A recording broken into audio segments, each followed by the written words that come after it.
Cruel wife versus kind surrogate. A billionaire Sheikh falls in love with surrogate. Heartwarming Dubai. Romance story of 2024.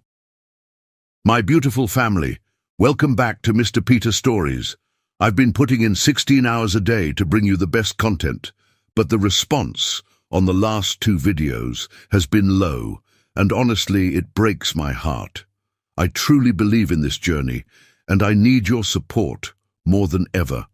If you're satisfied with my efforts and enjoy my content, please write YES in the comments. It would mean the world to me and keep me motivated to work even harder. Together, we can grow this channel into something amazing. Thank you for being my family. Let's make it happen. The setting sun cast long shadows across Dubai's ultra-modern skyline, painting the glass and steel towers in hues of amber and gold. From his penthouse office in the Burj Al Rahman, Sheikh Salam Al Rahman stood motionless, his reflection ghosting against the floor-to-ceiling windows. At 38, he cut an imposing figure, tall and distinguished, with shoulders that carried the weight of his family's legacy with practiced ease. His dark eyes, usually sharp with business acumen, now held a distant melancholy as they traced the horizon where modern ambition met ancient desert. 20 years had passed since that fateful day when, at 18, he had signed away his cultural birthright in the name of love. The memory surfaced with crystal clarity. The ornate marriage contract, written in flowing Arabic script on handmade paper, its golden edges catching the light. One clause stood out from the rest, unusual in their culture, but demanded by his bride-to-be, a promise of monogamy, binding him to a single marriage in a society where men of his status routinely took multiple wives. Amina al-Malik had been a vision that day, the daughter of Dubai's most prominent prince, her beauty as legendary as her family's wealth. Her father's diamond empire spanned from the Gulf states to the finest boutiques of Europe, and her own brand, Amina's crown, had become synonymous with luxury in the international market. Their marriage was meant to be more than a union of hearts. It was a merger of empires, a joining of two of Dubai's most powerful families. The early days had been intoxicating. They traveled the world in their private jet, attended exclusive galas, and built dreams as grand as the architectural marvels rising from the desert sands. Sheikh Salam had been young, idealistic, and desperately in love with both Amina and the future they would build together. Their combined business acumen seemed unstoppable. Where his ventures faltered, her diamond empire provided stability, and where her brand needed expansion, his global connections opened doors. But love, like the desert roses that bloomed briefly after rare rains, proved fragile in harsh conditions. The first signs were subtle, a sharp word here, a dismissive gesture there. Amina's grace, so captivating in public, began to crack in private. Her ambition, once attractive, revealed a harder edge. She wielded her family's influence like a scimitar, subtle threats about his businesses wrapped in silk-smooth words. The Sheikh's fingers traced the cool glass of the window, his mind wandering through the maze of memories. He remembered the first time she had truly shown her hand, during a board meeting for one of his technology ventures. He had opposed her suggestion to cut funding for employee benefits, arguing that treated well, workers became family. Her eyes had turned to steel as she leaned close afterward, whispering how easily she could convince her father to withdraw support from his expansion into Europe. Yet he endured. The teachings of his faith and the wisdom of his father echoed in his mind. Patience was a virtue, and marriage a sacred bond. He channeled his energy into his businesses, transforming the Al Rahman name from merely wealthy to globally influential. His hotels dotted the world's most exclusive locations. His technology firms competed with Silicon Valley's finest, and his charitable foundations built schools and hospitals across the Middle East. The muezzin's call to Maghrib prayer floated through the air, a haunting reminder of time's passage. 20 years of marriage, and the greatest test of their union remained unspoken between them, the absence of children. The halls of their palatial home, filled with priceless art and antiques, echoed with emptiness. No pattering of little feet, no childish laughter, no next generation to inherit the vast empire they had built. At first, they had blamed timing. They were young, focused on empire building. Then, as the years slipped by like sand through an hourglass, the silence around the subject grew heavier. When he finally broached the topic, Amina's reactions ranged from cold dismissal to explosive anger. She blamed him, subtly at first, then with increasing venom. The whispers began in Dubai's high society. Was the great Sheikh Salam unable to produce an heir? Pride stung. He had quietly undergone every medical test available. The results were consistent. He was perfectly capable of fathering children. When he suggested Amina undergo similar tests, her rage had been unprecedented. Priceless vases shattered against walls, threats of divorce mingled with accusations of betrayal. Yet beneath her fury, he had caught something else in her eyes: fear. The sun dipped below the horizon, darkness sweeping across the city like an abaya drawn across a woman's shoulders.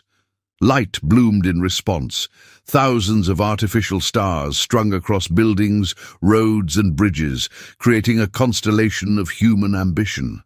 Sheikh Salam's reflection grew stronger in the darkening glass, and he studied the lines time and worry had etched around his eyes.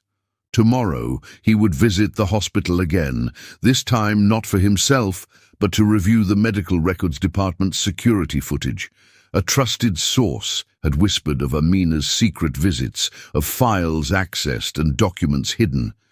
The truth lay waiting, like a scorpion in the sand, and he knew that once uncovered, it would change everything. For now, though, he turned from the window and prepared for dinner, where he would once again play his part in their elaborate charade. He would be the dutiful husband, she the perfect wife, their performance worthy of any stage. But beneath the surface, questions writhed like serpents. How long could a marriage survive on lies? What price was too high for keeping one's word? And most importantly, what secrets lay hidden in those medical files that Amina guarded so desperately? The elevator descended silently, carrying him from his office sanctuary to the garage where his driver waited. As the Rolls-Royce purred to life, Sheikh Salam closed his eyes, offering a silent prayer for strength. Tomorrow would bring its own challenges, its own revelations. For tonight he would maintain the facade, ever the honorable man his father had raised him to be. Little did he know, as the car glided through Dubai's glittering streets, that fate was already in motion. The truth he sought would soon shatter the golden cage of his marriage, setting in motion events that would test not just his honor, but his very understanding of love, trust, and destiny.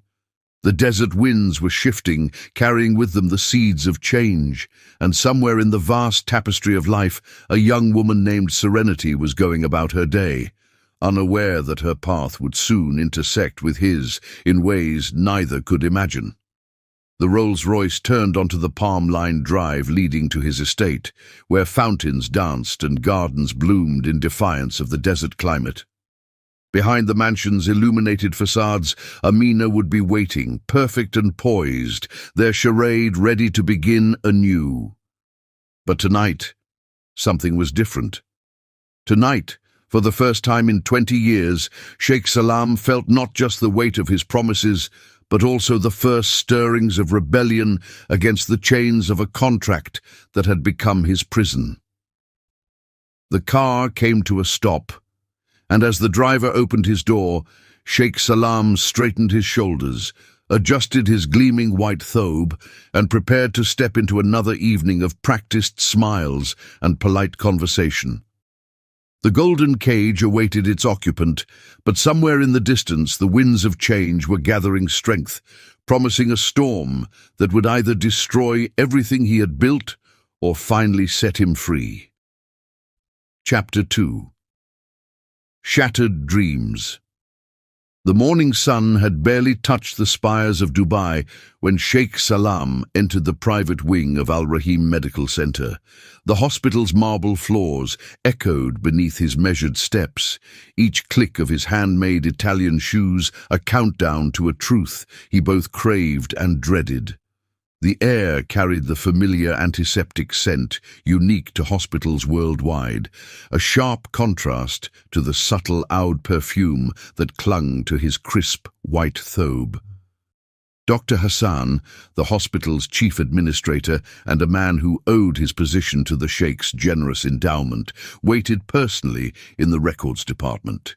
His normally confident demeanor seemed subdued, hands clasped nervously before him as he bowed in greeting. "Your Excellency, I have prepared everything as requested. The security footage and file access logs from the past decade are ready for your review." The Sheikh nodded, his expression carved from stone. "Show me." In a private viewing room, the security footage played out its damning evidence. There was Amina, captured by cameras 4 years ago, slipping into the records department after hours. Her designer abaya couldn't disguise the furtive nature of her movements as she accessed certain files, photographed documents with her phone, then carefully returned everything to its place. The timestamp showed 2:17 a.m. The files she accessed. Sheikh Salam's voice remained steady, though his hands had tightened into fists beneath the desk. "I want them now." Dr. Hassan produced a thick medical file, its edges worn with age. "These are copies, Your Excellency. The originals remain sealed in our archives." He hesitated before adding, "What I'm about to show you, perhaps you should show me everything." The medical report dated back 12 years, 2 years before his marriage to Amina. The clinical language did nothing to soften its impact. Patient involved in severe automobile accident, emergency hysterectomy performed, complete loss of reproductive capability, psychological counseling recommended but declined. The words blurred before Sheikh Salam's eyes, not from tears, but from the surge of blood that pounded in his temples. 12 years. She had known for 12 years, even before their wedding. Every accusation she had hurled at him, every public humiliation about his supposed infertility, every tear she had shed blaming him, all of it had been an elaborate lie. The drive home passed in a haze of memories, each one taking on new, darker meanings. He remembered their engagement, how she had insisted on the monogamy clause with such passion. "I want you all to myself," she had whispered, her eyes shining with what he had thought was love. Now he understood. She had needed to ensure he could never take another wife, never discover her secret through the birth of children with another woman. Their palatial home rose before him, a masterpiece of modern Arabian architecture gleaming white against the desert sky. How many dreams had he woven within these walls? How many times had he imagined the sound of children's laughter echoing through its halls? All those dreams had been built on foundations of sand, destined to crumble at the first touch of truth. Amina was in her private salon when he entered, surrounded by the trappings of her privileged life. Sunlight streamed through floor-to-ceiling windows, catching the facets of the diamonds she wore so casually. Diamonds that had been both her heritage and her weapon. She looked up from her tablet, her perfect features arranged in their usual mask of sophisticated boredom. "You're home early," she observed, her voice carrying that slight edge that had become so familiar. "The board meeting was never scheduled." Sheikh Salam's voice cut through the air like a blade. He held up the medical file, watching as recognition flickered across her face, followed by something he had rarely seen there. Fear. "Where did you get that?" The tablet slipped from her fingers, clattering on the marble floor. Its screen cracked, the spiderweb pattern a fitting metaphor for the moment. "Does it matter?" He opened the file, though he had already memorized its contents. 12 years ago you were in an accident that required emergency surgery, an accident that left you unable to bear children. Amina rose slowly, her designer dress whispering against the leather chair. You had no right. No right?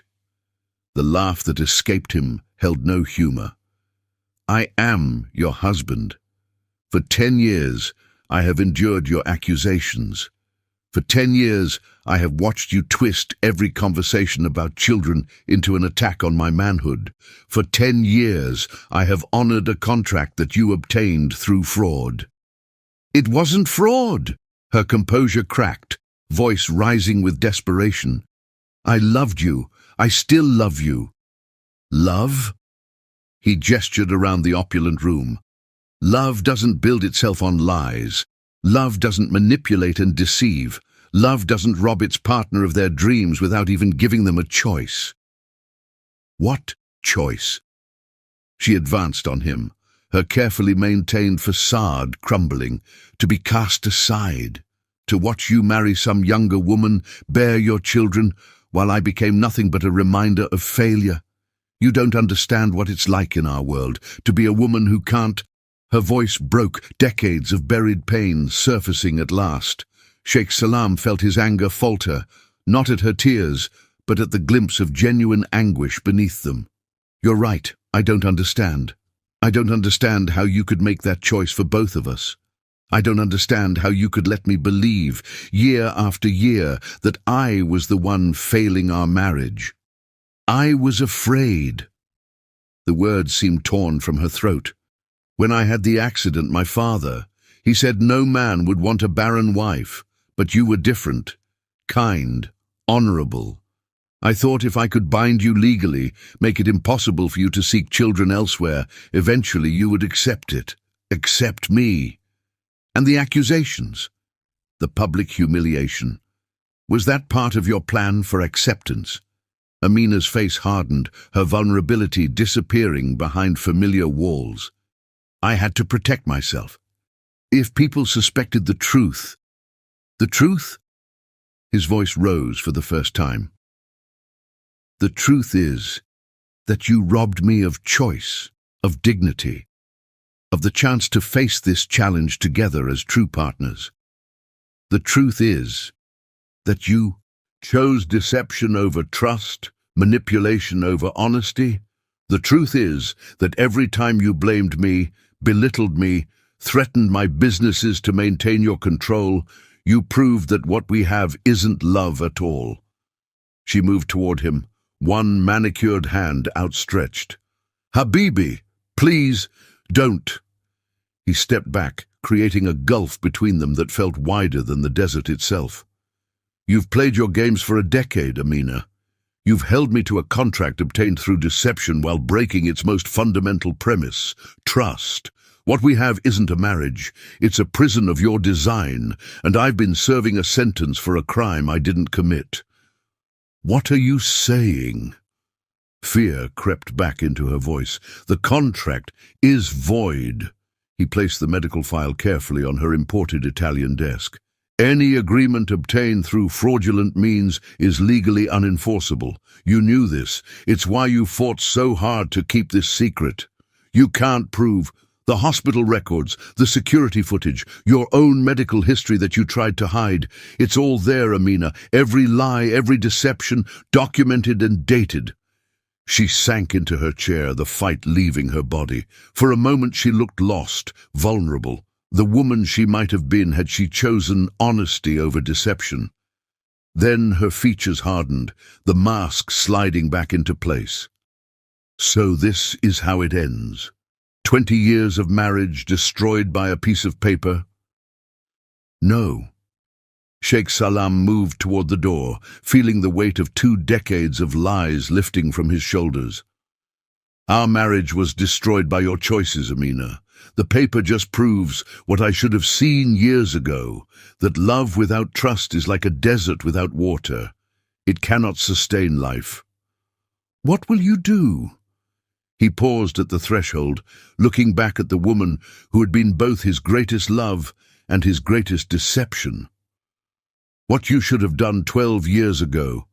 I will seek the truth, wherever it leads me." As he walked away, the sound of breaking glass echoed through the mansion, Amina's rage finding expression in destruction, as it had so many times before. But this time Sheikh Salam didn't turn back.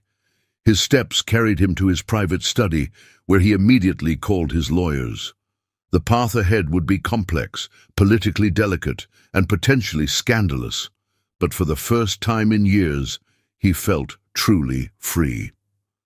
That evening, as the sun set over Dubai, casting long shadows across the city he had helped build, Sheikh Salam stood once again at his office window. The reflection that gazed back at him seemed different. Older perhaps, but also unburdened. Tomorrow would bring its own challenges, legal battles, social repercussions, the delicate task of unwinding 2 decades of shared life and business interests. But for now, he allowed himself to feel something he hadn't experienced in years. Hope. Somewhere in the gathering darkness, a future he had never dared to imagine was taking shape. He didn't know yet that this future would lead him to America, to a chance encounter with a young woman named Serenity, to a love built on trust rather than deception. All he knew was that the golden cage had finally cracked, and through that crack the first breath of freedom had begun to flow. As night fell over Dubai, Sheikh Salam al-Rahman, for the first time in 20 years, began to dream again. Chapter 3. An American Angel. The autumn wind swept through the streets of Philadelphia, carrying with it the scent of approaching winter and the whispered promises of change. Leaves in shades of amber and crimson danced across the pavement outside the towering glass edifice of Al-Rashid International, where Sheikh Salam had established his American headquarters. Inside, on the ground floor, Serenity Matthews moved silently through the pre-dawn quiet, her cleaning cart the only sound in the empty corridor.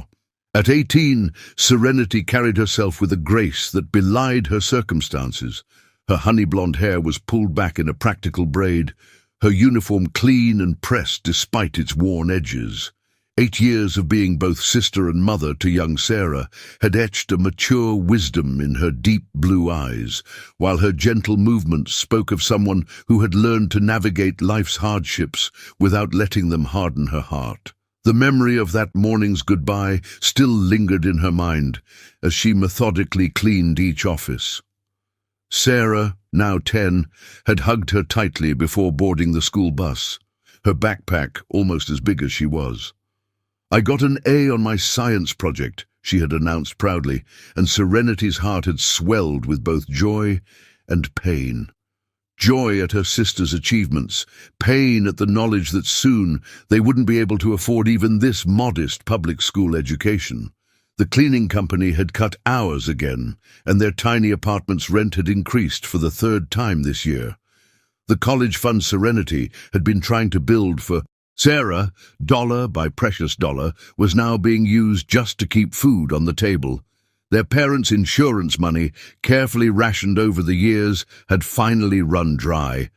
She paused at the window of the executive floor, 40 stories above Philadelphia. The city stretched out before her, its lights twinkling like fallen stars against the pre-dawn darkness. Somewhere out there was the wreckage of their old life.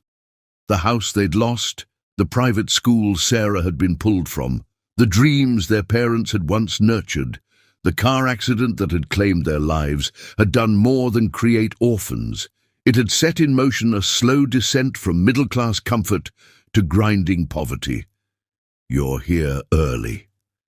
The voice, accented and unexpectedly gentle, made her start. Sheikh Salam stood in the doorway of his private office, his traditional thobe exchanged for an impeccably tailored Western suit. He hadn't been expected in Philadelphia for another week. The office had been buzzing about his impending visit for days. "I'm sorry, Your Excellency." Serenity stepped back from the window, her cheeks flushing. "I didn't realize anyone would be here so early. I can come back later." "No, please." He gestured for her to continue her work. but his dark eyes studied her with an intensity that made her pulse quicken. "You're usually here this early?" "Yes, sir." She moved to empty his wastebasket, keeping her movements efficient and professional. "I like the quiet. It gives me time to think." "About what?" The question surprised her.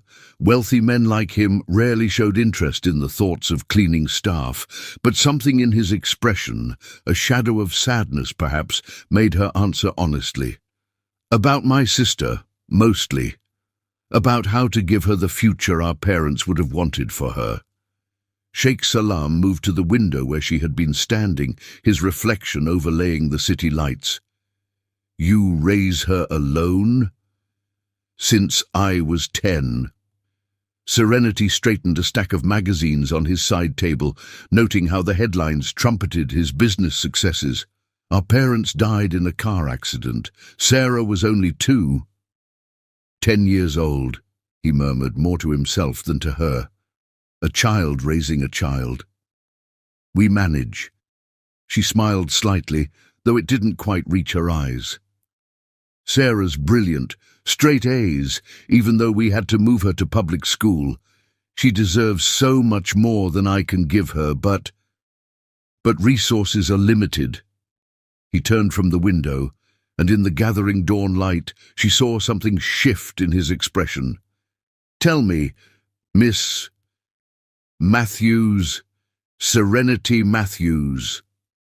Miss Matthews, how far would you go to secure your sister's future?" The question hung in the air between them, loaded with unspoken implications. Serenity felt her spine straighten, protective instincts flaring. "That depends, Your Excellency, on what's being asked of me." A ghost of approval flickered across his features. "A diplomatic answer, please. Sit." He gestured to one of the leather chairs facing his desk. Serenity hesitated, acutely aware of her uniform, her cleaning cart still in the doorway. But something in his manner suggested this wasn't a casual conversation, and Sarah's future hung constantly in the balance of every decision she made. She sat, perched on the edge of the chair, her hands folded in her lap. Sheikh Salam settled behind his desk, his movements carrying the easy grace of a man accustomed to power. "I've been watching you, Miss Matthews. For the past week I've observed how you work, how you carry yourself. My security team has done a background check. Standard procedure for all employees in the building. Your story is remarkable." She tensed. "Sir, if there's something wrong with my background check..." "On the contrary." He held up a hand to forestall her concerns. "Your record is impeccable.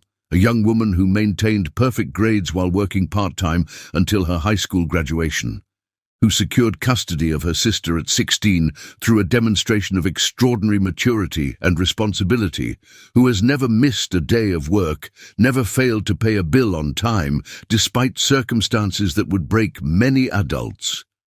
Relief mingled with confusion in her chest. "Thank you, but why are you telling me this?" "Because I have a proposition for you." He leaned forward, his fingers steepled on the desk. "One that could secure your sister's future and solve a personal matter for me as well." The sun had risen enough to paint the office in hues of gold, casting long shadows across the imported carpet. Sheikh Salam rose, moving to a small bar where he poured 2 glasses of water. He handed one to Serenity before continuing. "My marriage of 20 years recently ended," he said, his voice carefully neutral. "The details are complicated, but the relevant fact is this. I need an heir. My businesses, my charitable foundations, my entire legacy requires succession planning. But I cannot marry again, not in the traditional sense. The political and social implications in Dubai would be problematic." Serenity's fingers tightened around the water glass. "I don't understand what this has to do with me. I'm proposing a contract." He returned to his desk, removing a thick envelope from a drawer. "I need a child, one child, to secure my legacy. In return, I'm prepared to offer compensation that would ensure your sister's education through graduate school if she chooses to go that far. Private school now, any college she wishes later, plus a trust fund that would guarantee her financial security for life. The water glass trembled in Serenity's hands. You want me to have your baby? Like a surrogate? In essence, yes. His voice remained gentle, but his eyes were intent on her face. The arrangement would be completely legal, drafted by top attorneys. You would come to Dubai for the duration of the pregnancy, living in a private wing of my estate. Your sister would remain in boarding school here in Pennsylvania, where she would receive the best education available.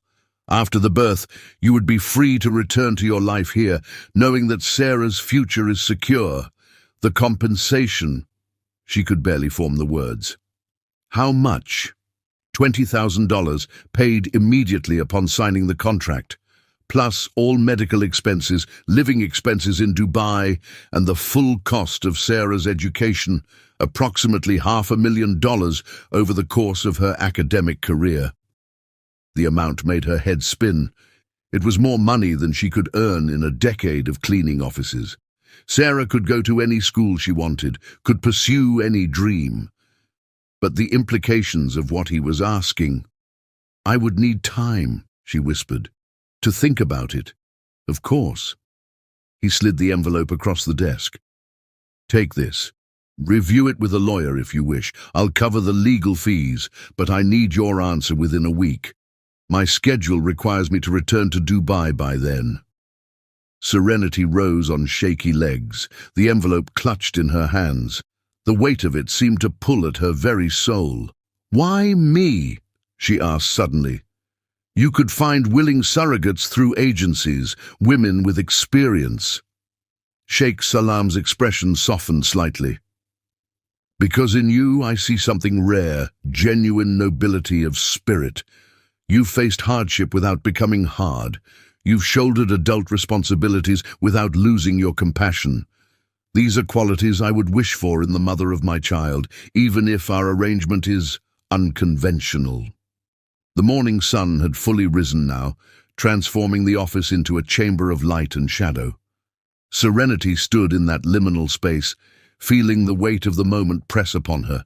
In her mind, she saw Sarah's face, bright with intelligence and hope.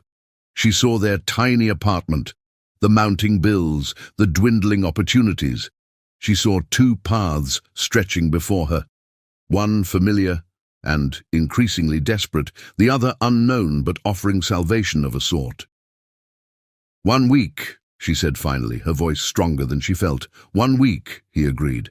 And Miss Matthews, whatever you decide, your job here is secure. This conversation never happened if you wish it so. She nodded, unable to form more words, and walked from his office on legs that felt like water. The cleaning cart waited in the hallway, a reminder of her current reality. But the envelope in her hands held the possibility of a different future, one that would require her to make the hardest decision of her life. As she rode the elevator down to the ground floor, Serenity reflected on the strange turns life could take. 8 years ago, she had been a child thrust into an adult's role by tragedy. Now she stood at another crossroads, holding in her hands the power to change not just her life, but Sarah's as well. The question was, at what cost? The morning shift workers were beginning to arrive as she wheeled her cart back to the maintenance area. They nodded to her in passing, unaware that their quiet cleaning lady had just been offered a devil's bargain by one of the world's wealthiest men. As she changed out of her uniform, her fingers brushed the envelope in her bag, and she thought of Sarah's dreams, of college applications and opportunities that had seemed impossible just hours ago. Sometimes, she realized, the hardest choices weren't between right and wrong, but between different kinds of sacrifice.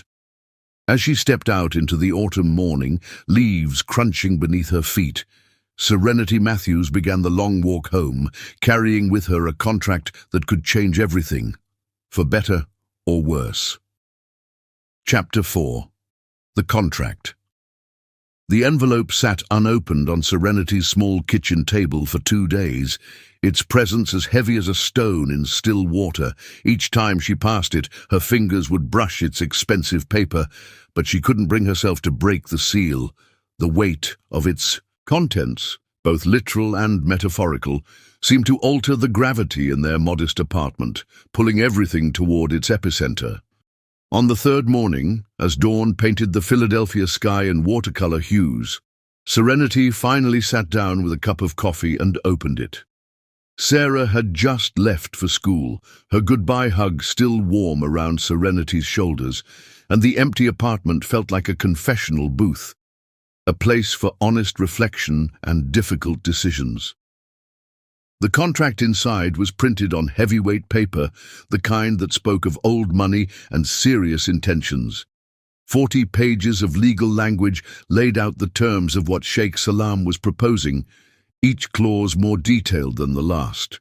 The numbers made her coffee grow cold in her hands. $20,000 upon signing, comprehensive medical coverage, a trust fund for Sarah that would cover education through graduate school at any institution worldwide, plus living expenses. But it was the smaller details that caught in her throat. The requirement for absolute secrecy, the specific timeline for her stay in Dubai, the carefully worded clauses about parental rights and future contact. Every possible scenario seemed to have been anticipated and addressed, as if an army of lawyers had worked to close every loophole, answer every question before it could be asked. Attached to the contract was a business card for Patricia Winters, a family law attorney in Center City, Philadelphia. A handwritten note from Sheikh Salam indicated that Ms. Winters had been retained to represent Serenity's interests, all fees prepaid. It was a gesture of fairness that spoke to his character, even as it underscored the gravity of what he was proposing. The law office occupied the entire 10th floor of a historic building overlooking Rittenhouse Square. Patricia Winters proved to be a woman in her 50s with steel-gray hair and eyes that had seen every variation of human drama.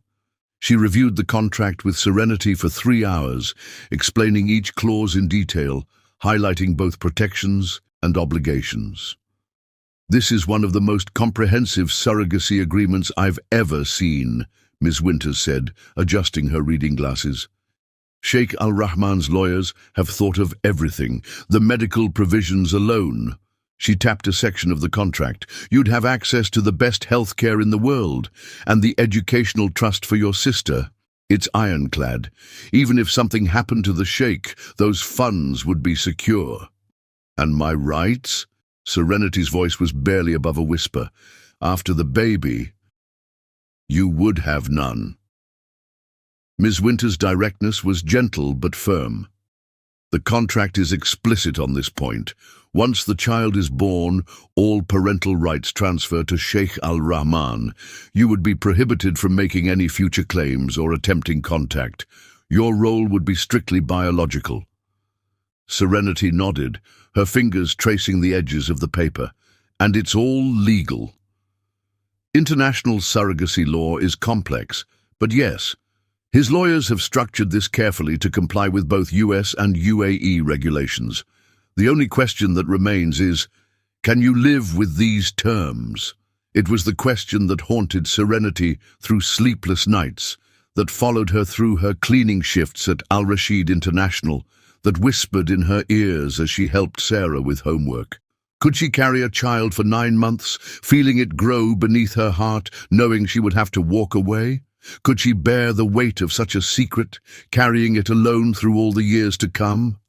But then she would look at Sarah, bright and beautiful at 10 years old, already showing signs of the remarkable woman she could become with the right opportunities. She thought of college applications looming in the future, of dreams that required more than a cleaning woman's salary could provide. The choice, she realized, had been made the moment she'd opened that envelope. The day she signed the contract, autumn had painted Philadelphia in its finest colors. Sheikh Salam's private office was bathed in morning light, the city spread out below like a tapestry of possibility. His lawyer was present, as was Ms. Winters, but Serenity barely noticed them. Her attention was fixed on the Sheikh himself, on the gravity and respect with which he handled the moment. "You're certain?" he asked quietly, just before she lifted the pen. "Once signed, there can be no change of heart." Serenity met his gaze steadily. "I'm certain. For Sarah, I would do anything." The pen felt heavy in her hand as she signed each copy of the contract, her signature flowing across pages that would alter the course of multiple lives. Sheikh Salam signed after her, his pen scratching quietly in the hushed office. When it was done, when the lawyers had witnessed and notarized every page, he handed her an envelope containing the promised $20,000. "The arrangements for your sister's boarding school have been made," he said. "Westbrook Academy. It's one of the finest in Pennsylvania. She can start next week if you wish." Telling Sarah was the hardest part. Serenity had prepared a careful story about a job opportunity abroad, about the amazing school she could now attend, about how this temporary separation would lead to a better future for them both. But looking into her sister's eyes, seeing the mix of excitement and fear there, the rehearsed words stuck in her throat. They visited Westbrook Academy together, walking the manicured grounds that looked like something from a movie. The dormitory rooms were cozy, the classrooms filled with technology Sarah had only dreamed of, the library vast enough to get lost in. The headmistress, briefed on their situation, though not its true nature, was warm and reassuring. "She'll be well cared for," she promised Serenity. "Many of our students come from families working internationally. We understand the challenges and provide extensive support." Sarah's room would be shared with another girl her age, the daughter of a diplomat currently stationed in Geneva. The walls were freshly painted in cheerful colors, the beds dressed in crisp linens, the desks equipped with new laptops, all arranged by Sheikh Salam's efficient staff. Looking at it, Serenity felt a complex mix of gratitude and grief. This was what she'd wanted for Sarah, but the price of providing it was about to become very real. The night before Sarah was to start at Westbrook, they had a sleepover in their old apartment, camping out in the living room like they used to do when their parents first died. They made popcorn, watched their favorite movies, and talked until the early hours of the morning. Sarah's excitement about her new school bubbled over, but Serenity caught the moments when fear would flash across her young face. "You'll call every day?" Sarah asked, as they lay in their makeshift bed of blankets and couch cushions. "Every single day," Serenity promised, pulling her sister close. "And we'll video chat whenever we can. It's not goodbye, sweetie. It's just a pause. A chance for both of us to grow in different ways." "But why Dubai? Can't you find work here?" Serenity stroked Sarah's hair, her heart aching. "Sometimes the best opportunities come in unexpected places. This job, it's going to change everything for us. You'll see." The next morning, as they stood in Sarah's new dormitory room, the goodbye they'd been avoiding could no longer be postponed. Sarah's roommate and her parents had tactfully stepped out, leaving the sisters alone for their final moments together. "I'm scared," Sarah whispered, clinging to Serenity with sudden desperation. "What if I can't do this?" "You can do anything." Serenity's voice was fierce with conviction. "You're the strongest, smartest person I know, and this isn't forever. It's just for a little while. Think of all the adventures you'll have here, all the friends you'll make, and I'll be back before you know it." They held each other for a long moment, neither wanting to be the first to let go. Finally, Serenity kissed her sister's forehead and stepped back, memorizing every detail of Sarah's face. "I love you more than anything in this world. Never forget that." "I love you too." Sarah's voice trembled, but she stood straight and tall, trying to be brave. "Promise you'll be careful in Dubai." "I promise." Serenity managed a smile. "Now show me that Matthew's strength." Head up, shoulders back, just like Mum used to say. Sarah squared her shoulders, lifting her chin despite the tears in her eyes. It was this image that Serenity carried with her as she walked away, her baby sister standing strong and proud, ready to embrace her own adventure, even as their paths diverged. The drive back to Philadelphia was a blur of autumn colors and unshed tears. In her purse, a first-class ticket to Dubai waited alongside her newly issued passport, both arranged by Sheikh Salam's staff with remarkable efficiency.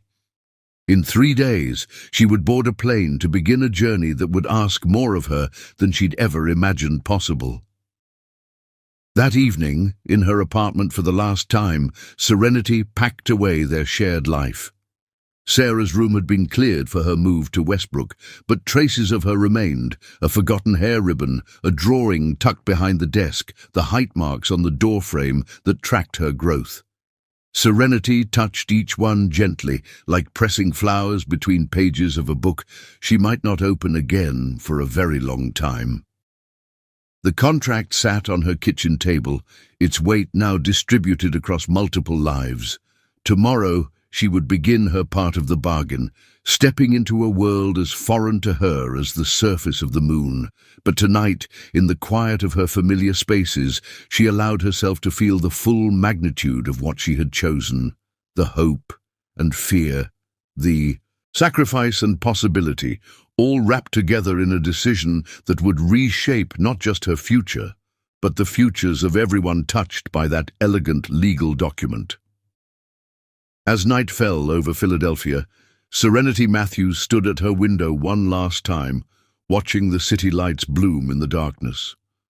Somewhere out there, Sarah was settling into her new life at Westbrook. Somewhere across the ocean, Sheikh Salam was preparing for her arrival. And here, in this moment between what was and what would be, she offered up a silent prayer for strength to face whatever lay ahead. Chapter 5. Palace of Thorns. Dubai materialized from the desert like a mirage at dawn, its towers piercing clouds tinged pink by the rising sun. Serenity pressed her face to the first-class window, watching the city's impossible geometry take shape below. After 15 hours in the air, reality had taken on a dreamlike quality, making the glittering metropolis seem even more surreal. Sheikh Salam's private driver met her at the terminal, a discreet figure in a pristine uniform who handled her modest luggage as if it were filled with precious cargo. The Rolls-Royce glided through Dubai's streets, each turn taking them deeper into a world that seemed to exist in defiance of nature itself. When they finally passed through the gates of the Al Rahman estate, Serenity's breath caught in her throat. The palace, for there was no other word for it, rose from manicured gardens like something from a fairy tale. Fountains danced in defiance of the desert heat, while date palms swayed in artificial groves. The building itself was a masterpiece of modern Arabian architecture, all sweeping lines and elegant arches, its white walls gleaming in the morning sun. A butler named Hassan greeted her at the entrance, his English impeccable and his manner professionally warm. "Welcome to Qasr al-Rahman, Miss Matthews. If you'll follow me, I'll show you to your wing of the residence." Her wing, as it turned out, was larger than her entire apartment building in Philadelphia.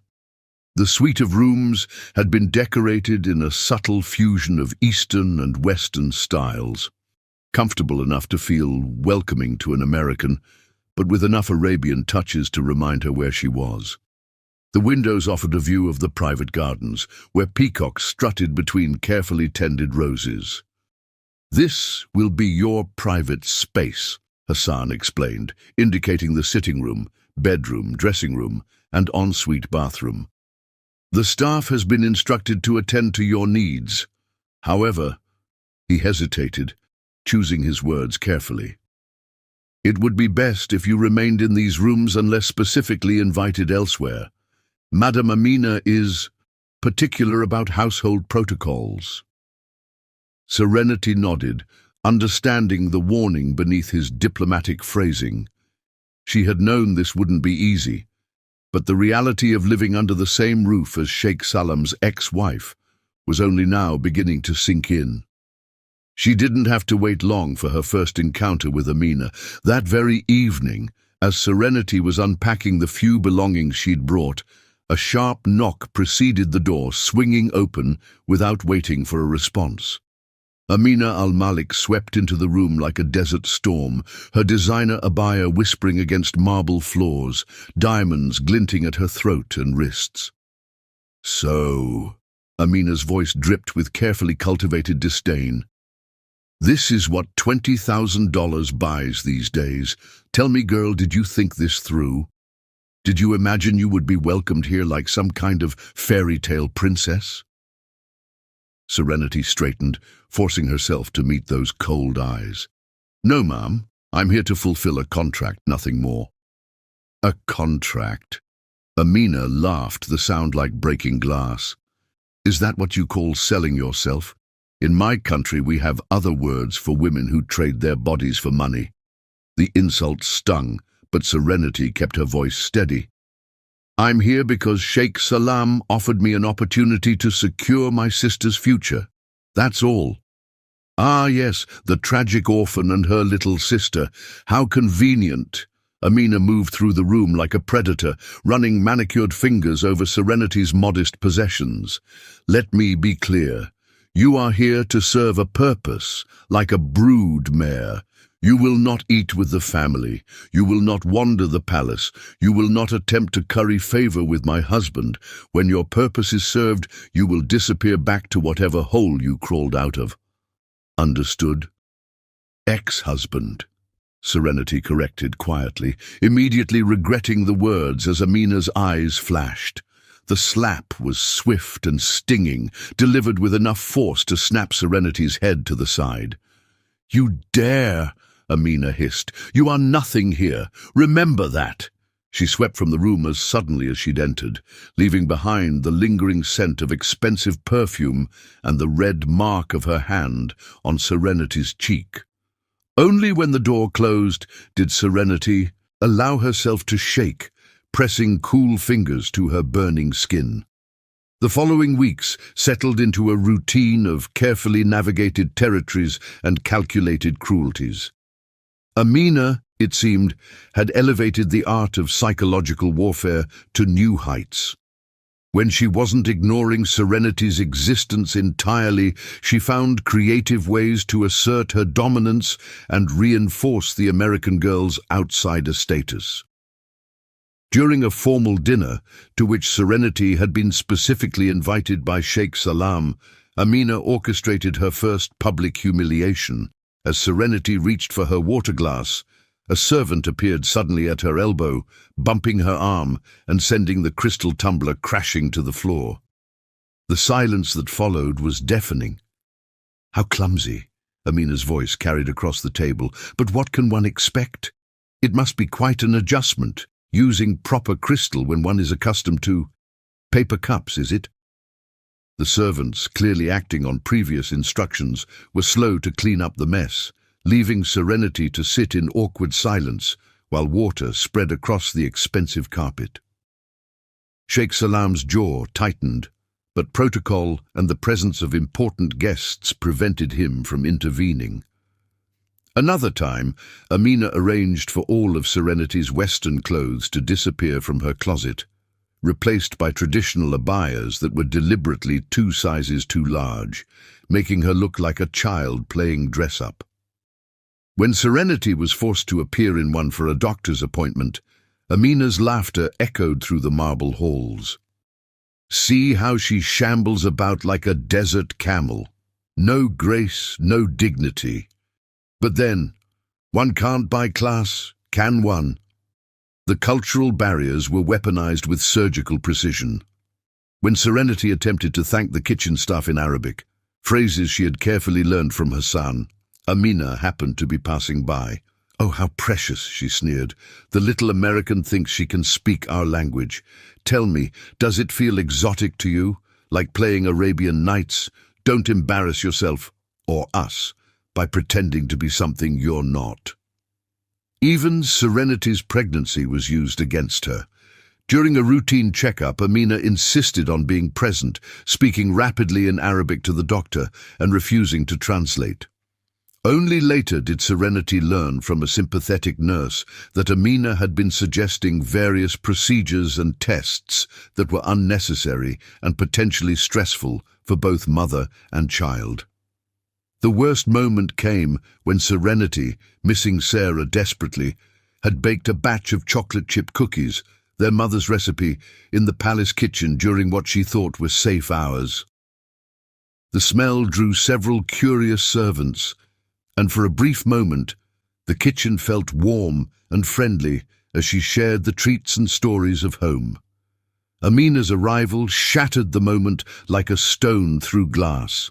She took one look at the scene, Serenity in an apron, surrounded by smiling servants enjoying American cookies, and her face transformed with rage. "What is this?" she demanded in Arabic, causing the servants to scatter. "You dare to corrupt my staff with your common food, your American pollution." She swept the remaining cookies into the trash with one elegant arm. "The kitchen is not your domain. You are not here to make friends or spread your inferior culture. You are here to breed, nothing more. The next time I find you attempting to curry favor with my staff, there will be consequences." Through it all, Serenity maintained a dignity that seemed to infuriate Amina even more.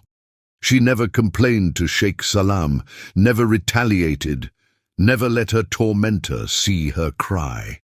At night, alone in her luxurious prison, she would call Sarah and listen to stories of school adventures, of new friends and challenging classes, of a world opening up with possibilities. Those conversations became her armor, reinforcing her purpose and strengthening her resolve. Sheikh Salam, for his part, seemed torn between his natural inclination to protect and the delicate political balance he had to maintain. The divorce was still fresh, and Amina's family's influence in Dubai business circles remained significant. While he ensured Serenity had everything she physically needed, he couldn't overtly defend her without risking broader repercussions. Still, there were small kindnesses. Extra phones appeared in her room after Amina had the first one disconnected. New books would materialize on her coffee table, always in English, often featuring strong female protagonists. When Amina ordered the kitchen to serve Serenity's meals last, ensuring they would be cold, fresh plates would mysteriously find their way to her room through Hassan's discreet intervention. As her pregnancy progressed, Serenity found strength in unexpected places. The very isolation Amina enforced became a kind of peace, allowing her to focus on the life growing within her. She wrote long letters to Sarah, filling them with sanitized versions of her experiences and encouragement for her sister's studies. She learned to find beauty in the desert sunsets visible from her windows, in the call to prayer that floated through the air 5 times a day, in the quiet dignity of the servants who risked Amina's wrath to show her small kindnesses. One evening, about 3 months into her stay, Serenity stood on her private balcony, watching the sun sink behind Dubai's skyline. The city glowed like a jewel box, its lights coming alive as darkness fell. Below in the gardens, she could hear the fountains playing their endless symphony, while the scent of night-blooming jasmine drifted up from the carefully tended beds. "Your sister's midterm reports arrived today." Sheikh Salam's voice came from the doorway, making her start. He seldom visited her rooms, conscious of the gossip it might generate. "She's top of her class in mathematics and science." Serenity turned, unable to keep the smile from her face. "Really? That's wonderful. The headmistress says she has remarkable potential." He moved to join her at the balcony railing, maintaining a respectful distance. "You've given her an incredible gift, you know." "Sometimes the greatest gifts require the greatest sacrifices," Serenity quoted softly, remembering something her mother used to say. Sheikh Salam was quiet for a moment, watching the play of lights across his city. "I see how Amina treats you," he said finally. "I know these months haven't been easy." "I knew what I was agreeing to," Serenity replied, one hand resting unconsciously on her still flat stomach. "Or at least, I thought I did. No one could have prepared for Amina's particular brand of cruelty." His voice held a note of old pain. "I should do more to protect you." "You do enough." Serenity turned to face him fully. "I understand the position you're in. Besides, I'm stronger than she thinks. We both are." The last words were spoken with a gentle pat to her abdomen. His eyes followed the gesture, something softening in his expression. "Yes, you are." He reached into his pocket and withdrew an envelope. "Sarah's art teacher sent this. I thought you might like to see it." Inside was a drawing, a colorful scene of two girls holding hands beneath a bright sun. The smaller figure had written, "I love you, Serenity," in careful letters across the top. Serenity traced the words with her finger, feeling tears threaten. "Thank you," she whispered. Sheikh Salam nodded once and turned to leave, but paused at the door. "The palace gardens are lovely at sunset," he said carefully. "Perhaps you might enjoy walking them tomorrow evening. I believe Amina will be attending a charity gala off-grounds." The invitation was clear, and Serenity felt a small warmth bloom in her chest, not of attraction or romance, but of simple human kindness. "I'd like that," she said softly. After he left, Serenity remained on the balcony, watching night claim the desert kingdom that had become her temporary home. Sarah's drawing clutched to her heart. She offered a quiet prayer of thanks for the strength to endure, for the purpose that gave meaning to her sacrifice, and for the small moments of grace that made the thorns bearable. Tomorrow, Amina would undoubtedly find new ways to remind her of her place. But tonight, under the vast Arabian sky, Serenity Matthews stood tall, unbroken and unafraid, knowing that every thorn endured brought her sister one step closer to the future she deserved. Chapter 6. The Accident. The day that changed everything began like any other in Dubai's endless summer. Sheikh Salam rose before dawn for Fajr prayers, the first light touching the city's spires as he completed his devotions. Breakfast was served on his private terrace. Dates, labna, fresh bread, and the strong Arabic coffee that fueled his demanding schedule. The morning papers spoke of his latest business triumph, a billion-dollar development deal that would transform Dubai's coastline.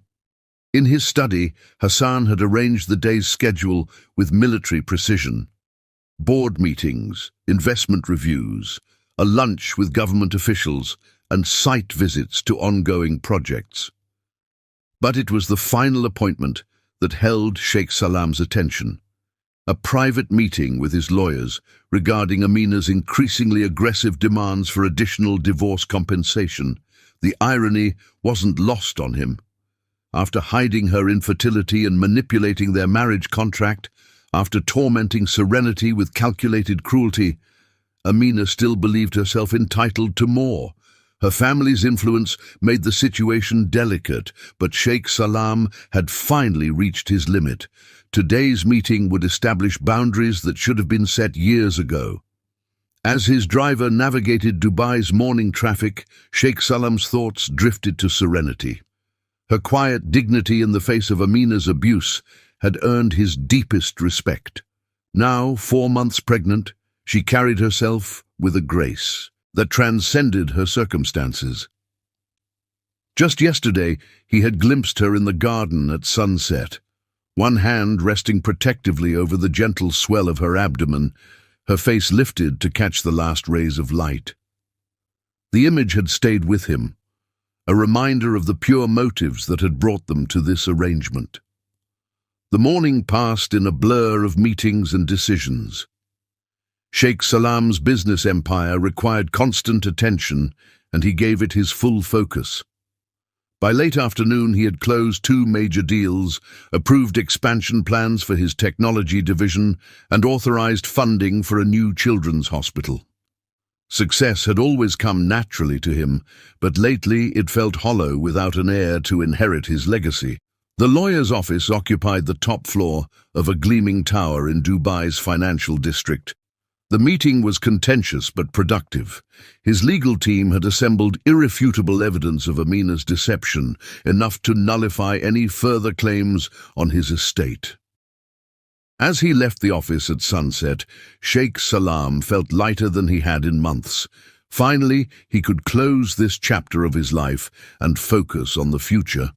The accident happened so quickly that later he would only remember fragments, the setting sun reflecting off a neighboring building, momentarily blinding his driver, the screech of tires as another vehicle swerved into their lane, the sickening sensation of the Rolls-Royce rolling, metal crushing like paper, glass shattering in a deadly symphony. Time seemed to stretch and compress simultaneously. Sheikh Salam was aware of pain, of being trapped, of voices shouting in Arabic and English, the scent of gasoline mixed with blood. Someone was praying loudly, the familiar words of the Shahada floating through the chaos. Later, he would learn it was his driver, who had survived with minor injuries, asking Allah's mercy for them both. The emergency response was swift, one advantage of the accident occurring in the heart of Dubai. First responders worked methodically to extract him from the wreckage, their movements careful but urgent. The last thing Sheikh Salam remembered before losing consciousness was a young paramedic's face, lips moving in what might have been reassurance or prayer. He woke to the sterile whiteness of Dubai's most exclusive private hospital. The pain was distant, masked by powerful drugs, but he could feel the weight of severe injury in every breath. Dr. Rashid, the hospital's chief of neurosurgery, stood at his bedside reviewing charts. The man's expression told Sheikh Salam everything before he spoke a word. The diagnosis was delivered with professional compassion but unflinching honesty. Multiple fractures in both legs, severe spinal trauma, internal injuries that had required immediate surgery, but it was the prognosis that fell like a death sentence. "Your Excellency, there is a 90% chance you will never walk again." The words echoed in the private room like bullets ricocheting off marble. Sheikh Salam closed his eyes, letting the full weight of this new reality settle over him. Everything he had built, his empire, his legacy, his very identity, seemed to shift beneath this new paradigm. Amina arrived within hours, designer heels clicking against hospital floors, diamonds catching the fluorescent light. Her face was arranged in an expression of appropriate concern, but her eyes were calculating. She had always been skilled at recognizing opportunity in crisis. "Habibi," she began, reaching for his hand. "When I heard, 'Don't,'" Sheikh Salam's voice was weak but firm. "We both know why you're here, Amina. Save your performance for someone who doesn't know you as well as I do." Her mask slipped for just a moment, revealing the hardness beneath. "You're injured, possibly crippled. You need me now more than ever. Think of appearances, of what people will say. I think of nothing but truth now." He turned his head to look at her fully. "The accident has taken my legs, but it's given me clarity. You're here to stake your claim, to use my weakness as leverage, just as you used your infertility as a weapon, just as you've used every advantage to maintain control. How dare you?" But there was no real outrage in her voice, only calculation. "I am still your wife in the eyes of society. I have rights. You have nothing." Sheikh Salam's words cut through her protests. "The papers were signed this afternoon just before the accident. You are no longer my wife, Amina, and this time there will be no negotiation, no compromise, no second chances." The change in her expression was instantaneous and chilling. Gone was any pretense of concern or affection, replaced by naked fury and contempt. So this is how it ends? You choose that American whore and her bastard over me? I choose truth over deception, honor over manipulation. And yes, I choose Serenity's honest sacrifice over your calculated cruelty. Amina's laugh was bitter and sharp. Sacrifice? Is that what you call selling her womb to the highest bidder? At least I brought class and connections to our marriage. She brings nothing but desperation and poverty. She brings integrity, something you have never understood. Sheikh Salam closed his eyes, suddenly exhausted. Leave, Amina. Your performance is over, and I have no strength for theatrics. You'll regret this. She moved to the door, her fury contained but palpable. When you're lying here, crippled and alone, you'll remember who stood by you for 20 years. Stood by me. His laugh turned into a grimace of pain. You stood by your own interests. Nothing more. Goodbye, Amina. May Allah grant you the wisdom to find peace with yourself. The door slammed behind her with enough force to rattle the medical equipment. In the silence that followed, Sheikh Salam became aware of another presence. Serenity, standing quietly in the corner where she had witnessed the entire exchange. He hadn't noticed her enter, but her steady presence now felt like a balm after Amina's toxic energy. You don't have to stay, he said softly. The contract can be voided under these circumstances. You could return to America, to your sister. Serenity moved to his bedside, her movements gentle and unhurried. Is that what you want? What I want. He looked down at his legs, hidden beneath starched hospital sheets, but already feeling foreign and useless. What I want is irrelevant now. My condition changes everything. Does it? She sat in the chair Amina had disdained to use. The contract was about providing an heir, about securing a future. Has that changed? I will be a burden now, dependent, perhaps permanently disabled. You will be a father. Serenity's hand moved unconsciously to her growing belly. Everything else is just circumstance. Her simple declaration hung in the air between them, its truth more powerful than all of Amina's dramatic accusations. Sheikh Salam studied her face, young but wise beyond her years, beautiful in its honesty rather than calculation. Why would you choose to stay, to tie yourself to? He gestured at his broken body. Because you've shown me nothing but respect and kindness. Because you've given my sister opportunities she never dreamed possible. Because ... She smiled slightly. Because I believe that true nobility isn't about walking or standing, but about how we face life's challenges. Tears, the first he had allowed himself since the accident, slipped down Sheikh Salam's cheeks. Serenity pretended not to notice, maintaining his dignity even in this moment of weakness. Instead, she began telling him about Sarah's latest accomplishments at school, her voice soft and steady in the sterile hospital room. As night fell over Dubai, casting long shadows through the window, two people who had entered into a contract of convenience found themselves bound by something deeper, a shared understanding of sacrifice, honor, and the true meaning of nobility. Outside, the city continued its relentless pace, but in that quiet room, time seemed to slow, allowing space for new possibilities to take root and grow. The road ahead would be challenging. There would be surgeries, rehabilitation, adjustments to a new reality. But as Sheikh Salam drifted into an exhausted sleep, Serenity's quiet presence beside him offered more comfort than all of Amina's false devotion ever had. Sometimes, he realized, the greatest strength comes not from standing alone, but from allowing someone else to stand with you. Chapter 7. True Colors. Amina's departure from Qasr al-Rahman occurred at precisely 10 o'clock on a Tuesday morning, orchestrated with the same theatrical precision that had characterized her entire life. A convoy of black Mercedes carried away her designer wardrobes, her jewelry collections, and the carefully curated facade she had maintained for 20 years. The palace staff lined the marble halls, faces carefully neutral as their former mistress made her final exit. Only after the last car disappeared through the ornate gates did subtle changes begin to ripple through the household. Shoulders relaxed, voices grew warmer, and smiles emerged like flowers after rain. Hassan, overseeing the transition with his usual efficiency, allowed himself a small sigh of relief as he watched decades of tension begin to dissolve.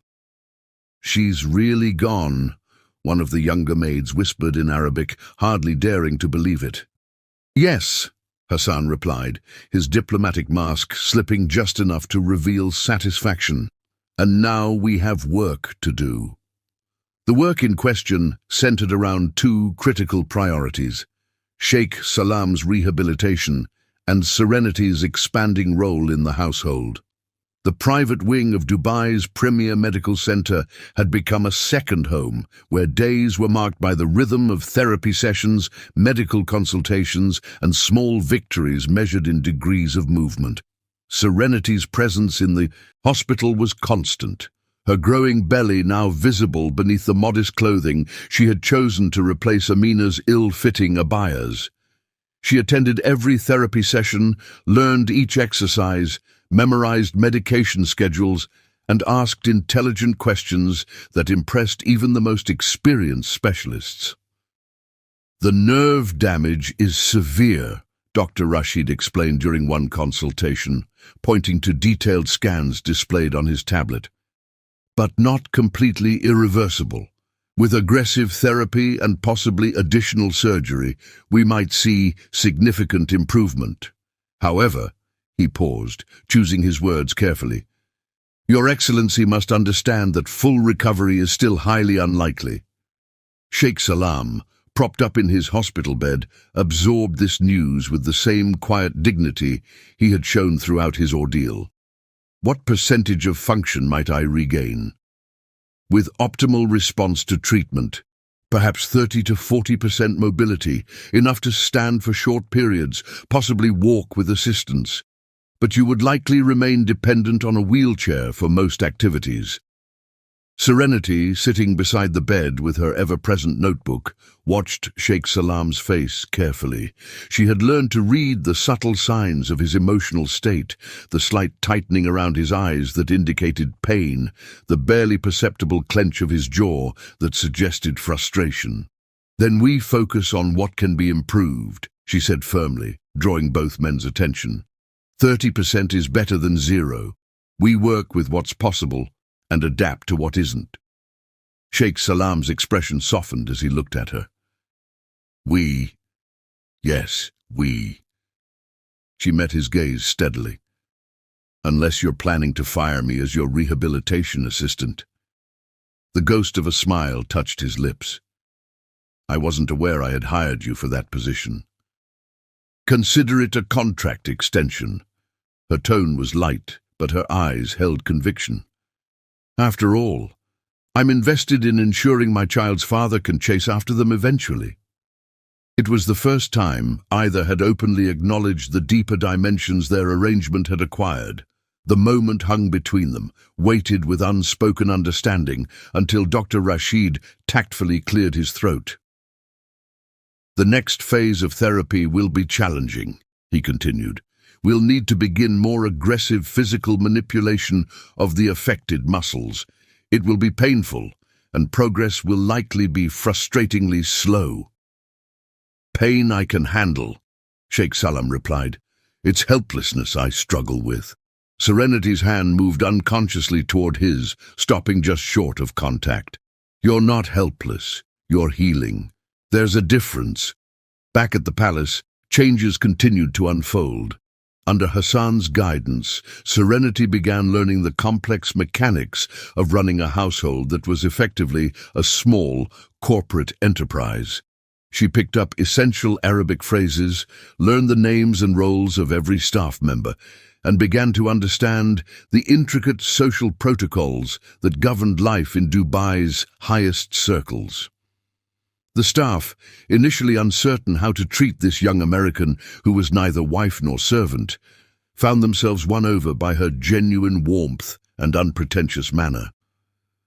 Unlike Amina, who had wielded authority like a weapon, Serenity led with quiet competence and natural empathy. When she discovered that one of the gardeners had been working through a fever to avoid missing wages, she immediately arranged for paid sick leave and proper medical care. When the kitchen staff appeared anxious about preparing Western dishes for her, she joined them one evening to share her mother's recipes, turning the lesson into a cultural exchange that left everyone laughing. Her daily video calls with Sarah became bright spots in the routine of hospital visits and household management. The sisters shared updates, Sarah's academic achievements and social adventures balanced against carefully edited versions of life in Dubai. If Sarah noticed the hospital settings in the background of their calls, she didn't comment, accepting Serenity's vague explanations about working with medical staff as part of her mysterious job. One evening, about a week after Amina's departure, Serenity was reviewing household accounts in Sheikh Salam's hospital room when she noticed him watching her with an unreadable expression. "Is something wrong?" she asked, looking up from her tablet. "I'm trying to understand you," he replied honestly. "Most people in your position would have left after the accident. The contract could have been voided, as I offered. You could have taken the money already paid and returned to your sister. Instead, you've taken on responsibilities far beyond our original agreement, all while managing your pregnancy and dealing with the aftermath of Amina's presence." Serenity set aside the tablet, considering her words carefully. "When I first agreed to this arrangement, it was purely transactional. A baby, in exchange for Sarah's future. But life has a way of complicating simple equations. I've watched you treat everyone, from your highest executives to the youngest servant, with genuine respect. I've seen your patience during therapy, your determination to heal, your refusal to let injury break your spirit. How could I walk away from someone who has shown such strength?" "Strength?"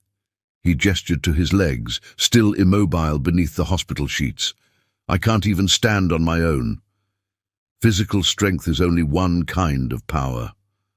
She moved to adjust his pillows, a task she had performed countless times now. "True strength lies in how we face adversity, in the dignity we maintain when life strips everything else away. You've shown me that every day since the accident." Sheikh Salam caught her hand as she withdrew, the first time he had initiated physical contact outside of therapy. "You've taught me something about strength as well. Your grace under Amina's cruelty, your dedication to your sister, your willingness to take on burdens that were never meant to be yours. These are also forms of power." Their eyes met in the dimness of the hospital room, an understanding passing between them that transcended their original contract. Here were two people who had entered into a business arrangement but found themselves bound by something deeper: mutual respect, shared values, and the kind of trust that can only be forged through adversity. The moment was interrupted by a nurse arriving for evening medications, but its impact lingered. As Serenity gathered her things to leave for the night, Sheikh Salam spoke again. "Thank you," he said simply, "for staying, for believing in possibility when others saw only limitation." "That's what partners do," she replied softly, and they both knew the word meant something different now than it had in their original contract. The weeks that followed fell into a new rhythm. Mornings began with therapy sessions, where Sheikh Salam fought for every millimeter of movement, while Serenity provided quiet encouragement and support. Afternoons were split between household management and medical consultations, with Serenity's own prenatal appointments woven into the schedule. The staff watched this evolution with approval, noting how their employer seemed to draw strength from Serenity's presence, how his determination in therapy increased when she was there to witness small victories. They observed the subtle ways she anticipated his needs, the respect with which she handled his moments of frustration, the genuine care that informed every interaction. Hassan, ever observant, saw what others might miss. The way Sheikh Salam's eyes followed Serenity when she moved around his room, how his face softened when she shared stories about Sarah, the protective concern he showed for her pregnancy even in the midst of his own struggles. The butler recognized the signs of something deeper than gratitude or obligation taking root. One particularly challenging therapy session ended with a breakthrough. Sheikh Salam managed to move his right foot slightly, the first voluntary movement below his knees since the accident. The medical team erupted in professional excitement, but it was Serenity's quiet, "I knew you could," that brought tears to the Sheikh's eyes. Later that evening, as she helped him settle back in his room, he caught a glimpse of their reflection in the window. Him in the wheelchair she had learned to manage with expert care, her standing beside him with one hand resting unconsciously on her growing belly. The image struck him with unexpected force, a tableau of resilience, of partnership forged in adversity, of hope growing in unlikely soil. "We make quite a pair," he said softly, more to himself than to her. Serenity heard him anyway. "Yes," she agreed, meeting his eyes in the reflection. "We do."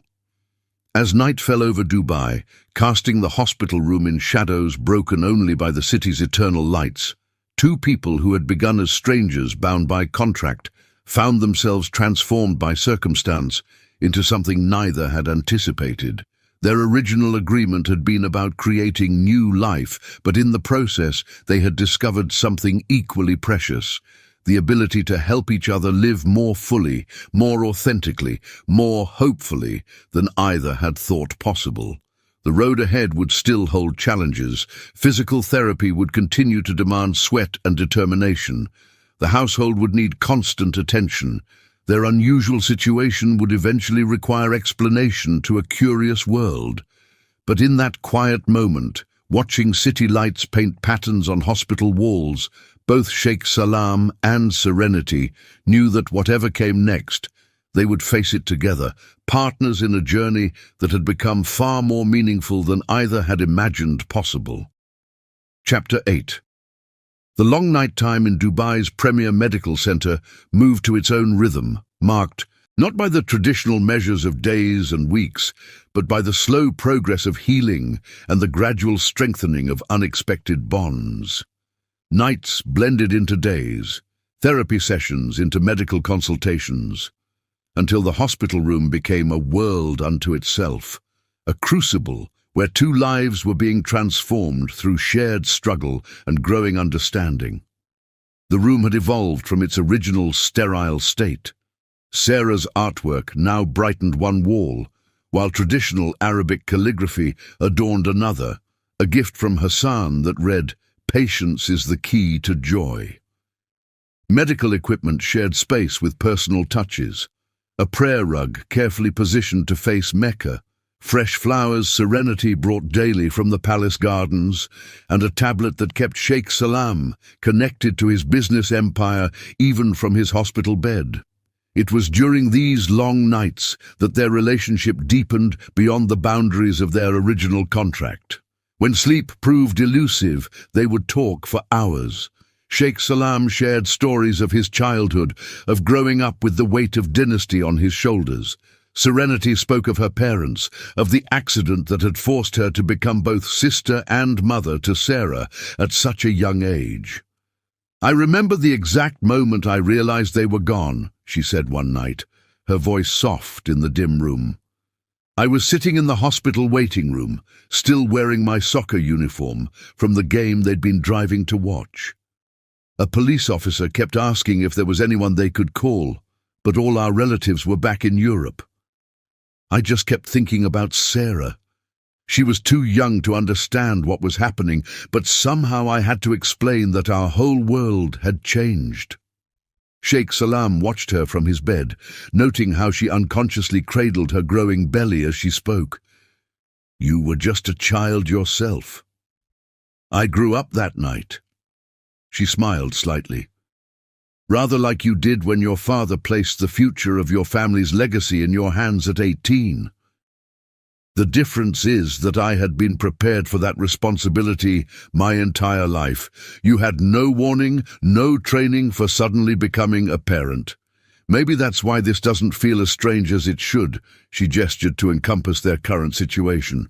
"I'm used to life taking unexpected turns." Their conversations often turned philosophical in these quiet hours. They discussed faith, his deep-rooted Islamic beliefs, and her more fluid spirituality. They talked about culture, about the bridges and barriers between their different worlds. He taught her Arabic phrases beyond the basics she needed for the household, while she helped him understand American perspectives that had always puzzled him. The therapy sessions continued with grueling intensity. Small victories were celebrated like major triumphs.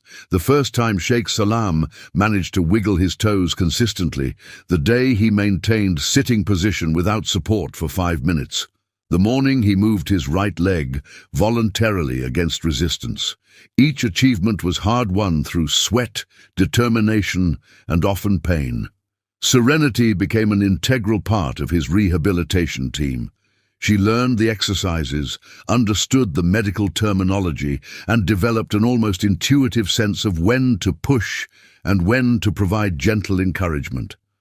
Her own pregnancy progressed steadily, her belly growing more prominent as weeks passed, but she never used it as an excuse to slack in her support of his recovery. The medical staff observed their dynamic with professional interest. Dr. Rashid noted how Sheikh Salam's progress seemed to accelerate when Serenity was present, how her quiet confidence in his abilities often achieved better results than technical expertise alone. The physical therapists learned to schedule the most challenging sessions when she would be there, knowing her presence somehow made the impossible seem achievable. Late one night, after a particularly demanding therapy session that had left Sheikh Salam exhausted but triumphant, he watched Serenity arranging his medications for the next day. The dim lights caught the subtle curves of her pregnancy, now in its 6th month, and something tightened in his chest. "You should be resting," he said. The baby is fine." She smiled, one hand resting on her belly. "He's actually most active at night, rather like his father, working late hours." It was the first time she had referred to the child as his, rather than using the more clinical terms of their contract. The moment hung between them, weighted with unspoken meaning. "How do you know it's a boy?" he asked softly. "Just a feeling." She finished with the medications and moved to adjust his pillows, a routine they had perfected over weeks of practice. "Though I suppose we'll find out soon enough. The next ultrasound is scheduled for next week." "Will you—" He hesitated, then continued.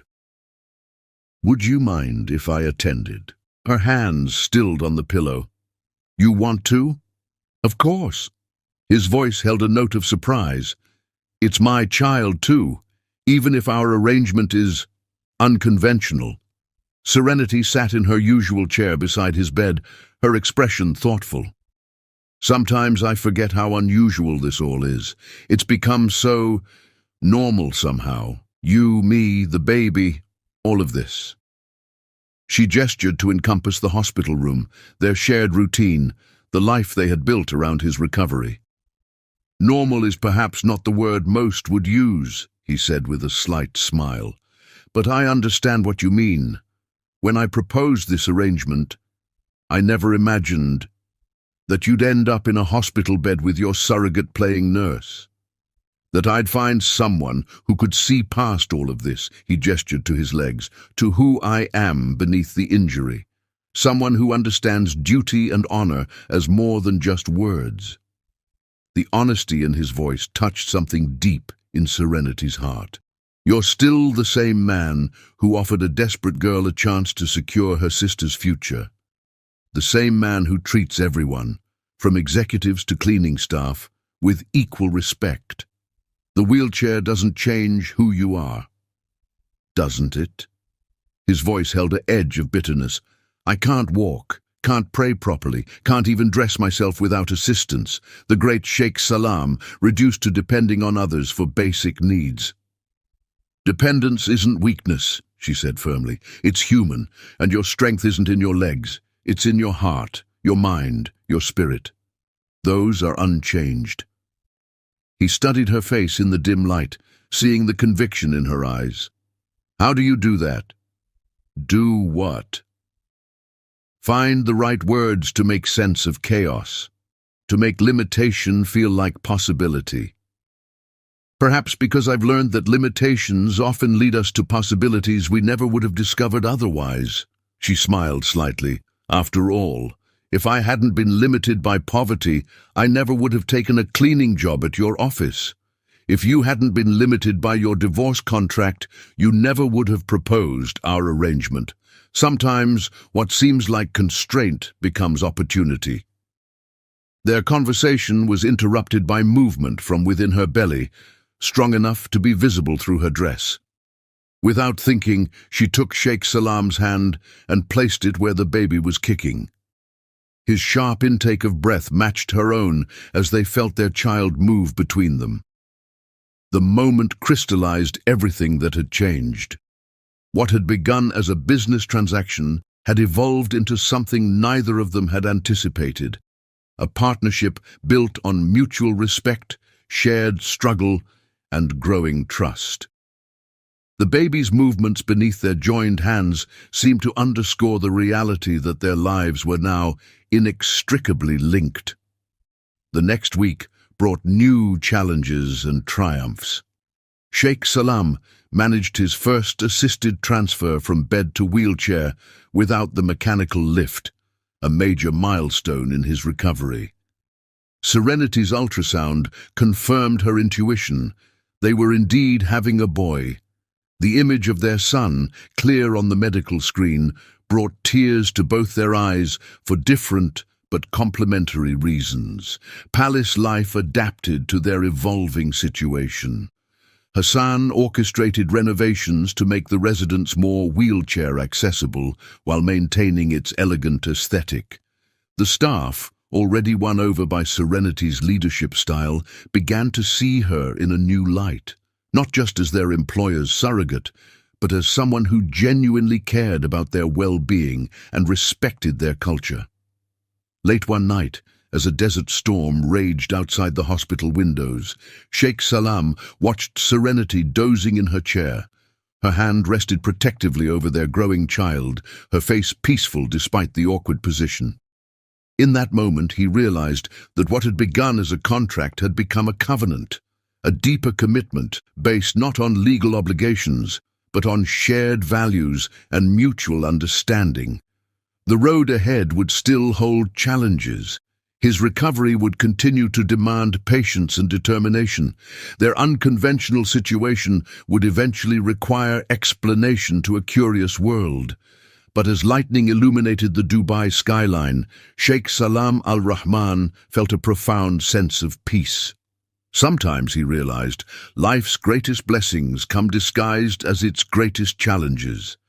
In the long night of his recovery, he had found not just a mother for his child, but a partner who understood the true meaning of strength, honor, and resilience. As the storm outside began to fade, he offered a silent prayer of gratitude, not for the healing of his body, though that continued, but for the healing of his spirit that had come through the most unexpected source. Chapter 9. Freedom's Price. The divorce papers arrived on a Thursday morning, carried into Sheikh Salam's hospital room by his chief legal counsel, Mohammed al-Rashid.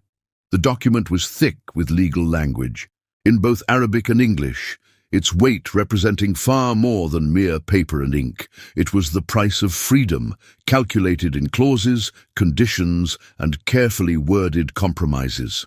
Serenity, now 7 months pregnant, sat quietly in her usual chair as Muhammad outlined the terms. Her presence had become so natural that even the conservative lawyer no longer questioned it. Besides, she had proven herself invaluable in managing both household and business matters during Sheikh Salam's recovery. Amina's lawyers have been, Muhammad chose his words carefully, aggressive in their demands.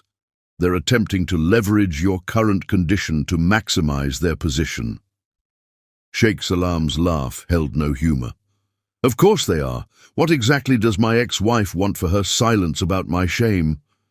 The list was extensive. Properties in Dubai and Europe, substantial shares in several key businesses, seats on various boards of directors, and financial compensation that would make even some royal divorces seem modest. But it was the final demand that caused both men to exchange worried glances. She wants proof, Muhammad said quietly, that your arrangement with Miss Matthews is purely contractual. She threatens to expose what she calls the American scandal unless we provide documentation that there is no emotional involvement. Serenity's hand moved instinctively to her belly, where their son had just kicked. The movement didn't go unnoticed by Sheikh Salam, whose face hardened with resolve. Enough, he said, his voice carrying the authority that injury hadn't diminished. I've spent 20 years letting Amina dictate terms through manipulation and threats. No more. Muhammad, prepare our counteroffer. Over the next hour, Sheikh Salam outlined his position. Yes, Amina would receive fair compensation. He was not vindictive. But it would be on his terms based on their original marriage contract and nothing more. Any attempts to disparage Serenity or question the legitimacy of his heir would result in the full disclosure of Amina's own deceptions, including medical records proving she had entered their marriage fraudulently. But sir, Muhammad protested, her family's influence is substantial but not unlimited. Sheikh Salam's voice was firm. More importantly, they value appearance above all. Amina's deception, if revealed, would damage their standing far more than any scandal she might fabricate about my current situation. As Muhammad left with his new instructions, Serenity remained quiet, processing the implications of what she had heard. Finally, she spoke. She really hates me, doesn't she? No, Sheikh Salam replied thoughtfully. She hates what you represent. Authenticity in a world built on appearances, strength found in vulnerability rather than power. You threaten everything she believes about how the world should work. The next few weeks became a complex dance of legal maneuvers and social calculations. Amina's lawyers pushed back, threatened, then gradually began to retreat as Sheikh Salam's position remained firm. His recovery continued to progress. He could now manage short periods of standing with support, while Serenity's pregnancy advanced without complications. Word of the divorce negotiations inevitably leaked into Dubai's high society, generating waves of speculation and gossip. The presence of a pregnant American woman in Sheikh Salam's household added fuel to the rumors, though Hassan's efficient management kept most details private. One evening, as Serenity helped Sheikh Salam with his evening therapy exercises, he broached the subject that had been weighing on both their minds. The lawyers say we need to address the succession question directly, he said, carefully moving his legs as she had shown him. The baby's legitimacy must be established beyond any doubt. Serenity's hands were steady as she supported his movements. I assumed there would be legal proceedings after the birth. That may be too late.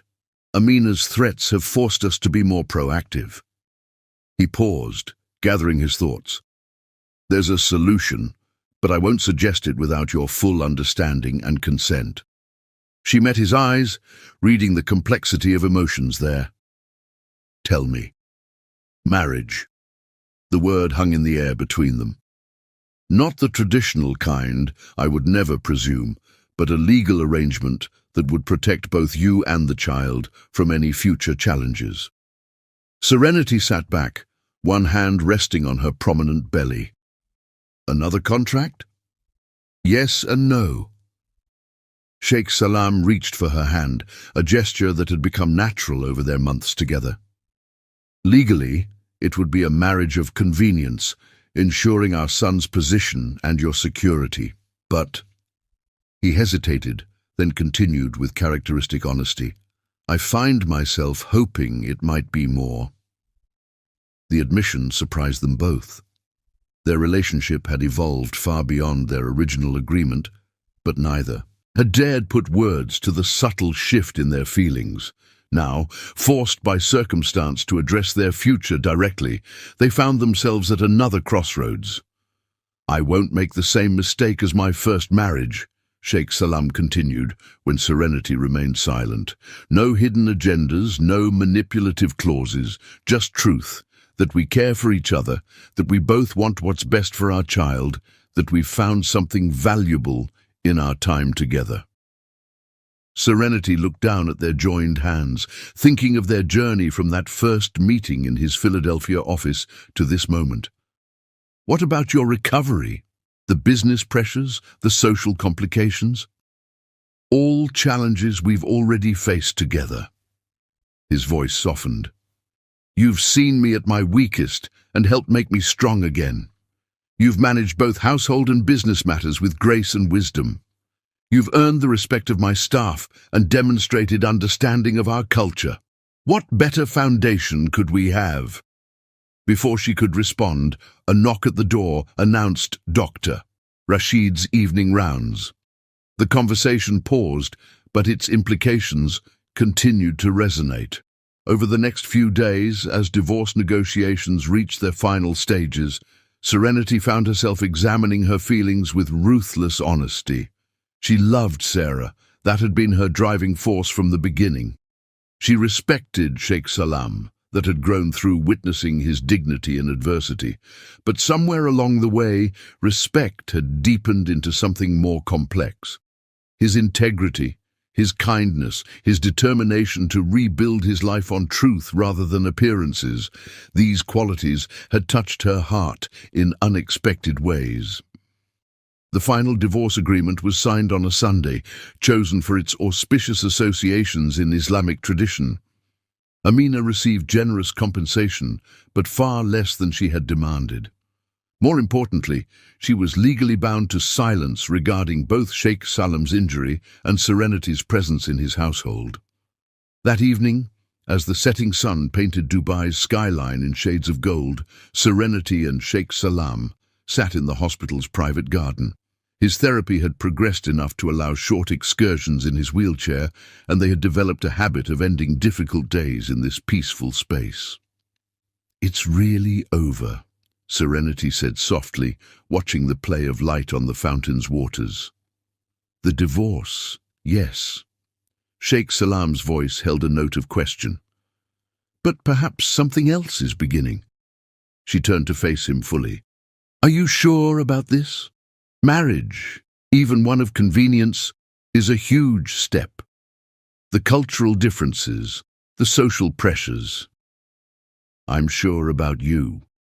His directness, as always, cut through complications to truth.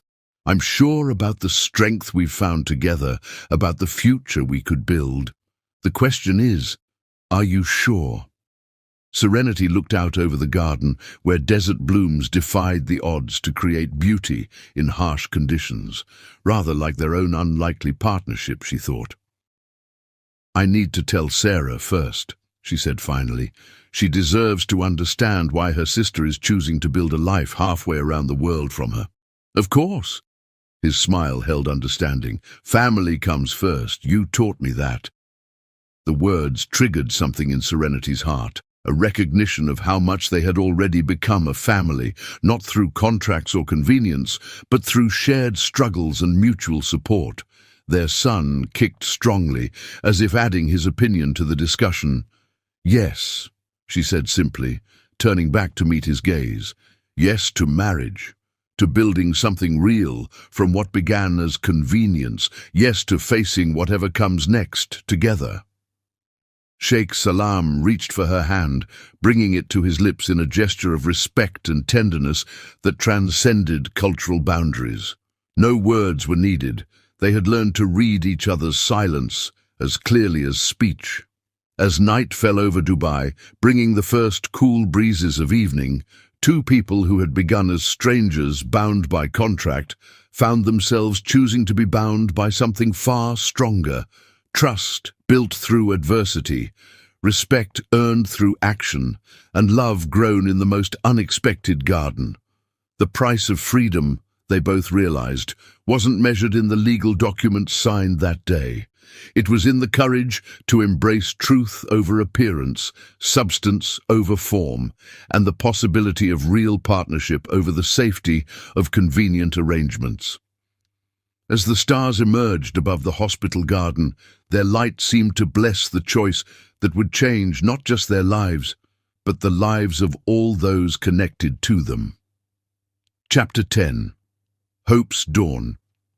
The morning edition of the Dubai Medical Journal sat unopened on Sheikh Salam's hospital table, its presence unremarkable among the daily papers and business reports that kept him connected to the world beyond his recovery. It was Serenity, reviewing medical literature during one of their quiet afternoons, who first noticed the article that would change everything. Professor Andreas Hufnagel, she read aloud, her voice growing excited, leading neurosurgical specialist from Germany's Heidelberg University Hospital, revolutionary approach to spinal cord regeneration, success rates unprecedented in cases previously considered permanent. Sheikh Salam looked up from his tablet, catching the spark of hope in her eyes. After months of rehabilitation, they had settled into acceptance of his limited mobility, focusing on maximizing function within known constraints. But now— "Let me see that," he requested, reaching for the journal. The article detailed Professor Hufnagel's innovative combination of surgical techniques and stem cell therapy, supported by case studies that seemed almost miraculous. Patients with severe spinal cord injuries regaining significant function, some even walking again, with minimal assistance. "It says he's coming to Dubai next month for a medical conference," Serenity noted, already reaching for her phone to make notes. "We should try to arrange a consultation." The wheels were set in motion with characteristic efficiency. Hassan coordinated with the conference organizers, while Sheikh Salam's medical team compiled his complete case file for review. Within days, they had secured a preliminary appointment during the professor's visit. Professor Hufnagel proved to be a tall, distinguished man with kind eyes and the precise manner of a seasoned surgeon. He reviewed Sheikh Salam's medical records thoroughly before performing his own examination, his experienced hands gentle but thorough as he assessed nerve function and muscle response. "The injury is severe," he acknowledged, speaking in fluent English with a slight German accent. "But not beyond help. The location and nature of the trauma," he pointed to specific areas on the MRI scans, "make you an excellent candidate for our new procedure." Hope, so long carefully contained, began to stir in Sheikh Salam's chest. "You believe I could walk again? With extensive rehabilitation, yes. The procedure involves multiple stages: microsurgery to repair damaged neural pathways, stem cell implantation to promote regeneration, and then intensive physical therapy. The recovery period is long and demanding, but our success rate in similar cases is very promising." Serenity, sitting beside Sheikh Salam's bed with her ever-present notebook, asked detailed questions about risks, recovery protocols, and long-term prognosis. Her own pregnancy was now in its 8th month, making her presence even more remarkable as she focused entirely on his potential treatment. "The surgery would need to be performed in Germany," Professor Hufnagel explained. Our facilities at Heidelberg are specifically equipped for this procedure. The initial surgery would require approximately 12 hours, followed by several months of specialized rehabilitation. The logistics were daunting, but not insurmountable. Sheikh Salam's business empire could be managed remotely, and the household was already running smoothly under Serenity's guidance. The real challenge would be timing, with their baby due in weeks and their marriage plans pending. Adding major surgery to the equation seemed almost impossible. That evening, after Professor Hufnagel had left with promises to send detailed protocols, Sheikh Salam and Serenity sat in thoughtful silence. The Dubai skyline glittered beyond the hospital windows, a testament to human ambition and the power of believing in possibilities. "We should do it," Serenity said finally, "as soon as possible after the baby comes." "You've just agreed to marry me," Sheikh Salam reminded her gently. "Now you'd have me disappear to Germany for months of surgery and rehabilitation?" "I agreed to marry you because I believe in us, in what we can build together. This treatment, it's not just about walking again. It's about giving our son a father who can chase him through the palace gardens, who can teach him to ride horses, who can stand beside him at his own wedding someday." Tears, still rare despite their growing closeness, gleamed in Sheikh Salam's eyes. "And what about you? Caring for a newborn while managing the household, dealing with social obligations, supporting my recovery from across continents."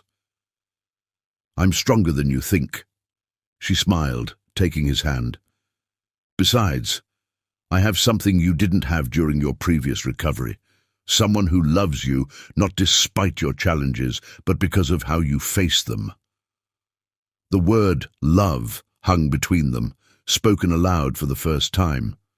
Sheikh Salam brought her hand to his lips, a gesture that had become natural but never lost its meaning. "When did you know," he asked softly, "that I loved you?" Serenity considered, one hand resting on her rounded belly, where their son moved restlessly. "I think it was gradual. Watching your determination in therapy, seeing your kindness to the staff, experiencing your respect for my independence. But maybe I realized it fully the day you offered to let me out of our contract after the accident. You were willing to sacrifice your dreams to spare me difficulty. That's when I knew I couldn't leave."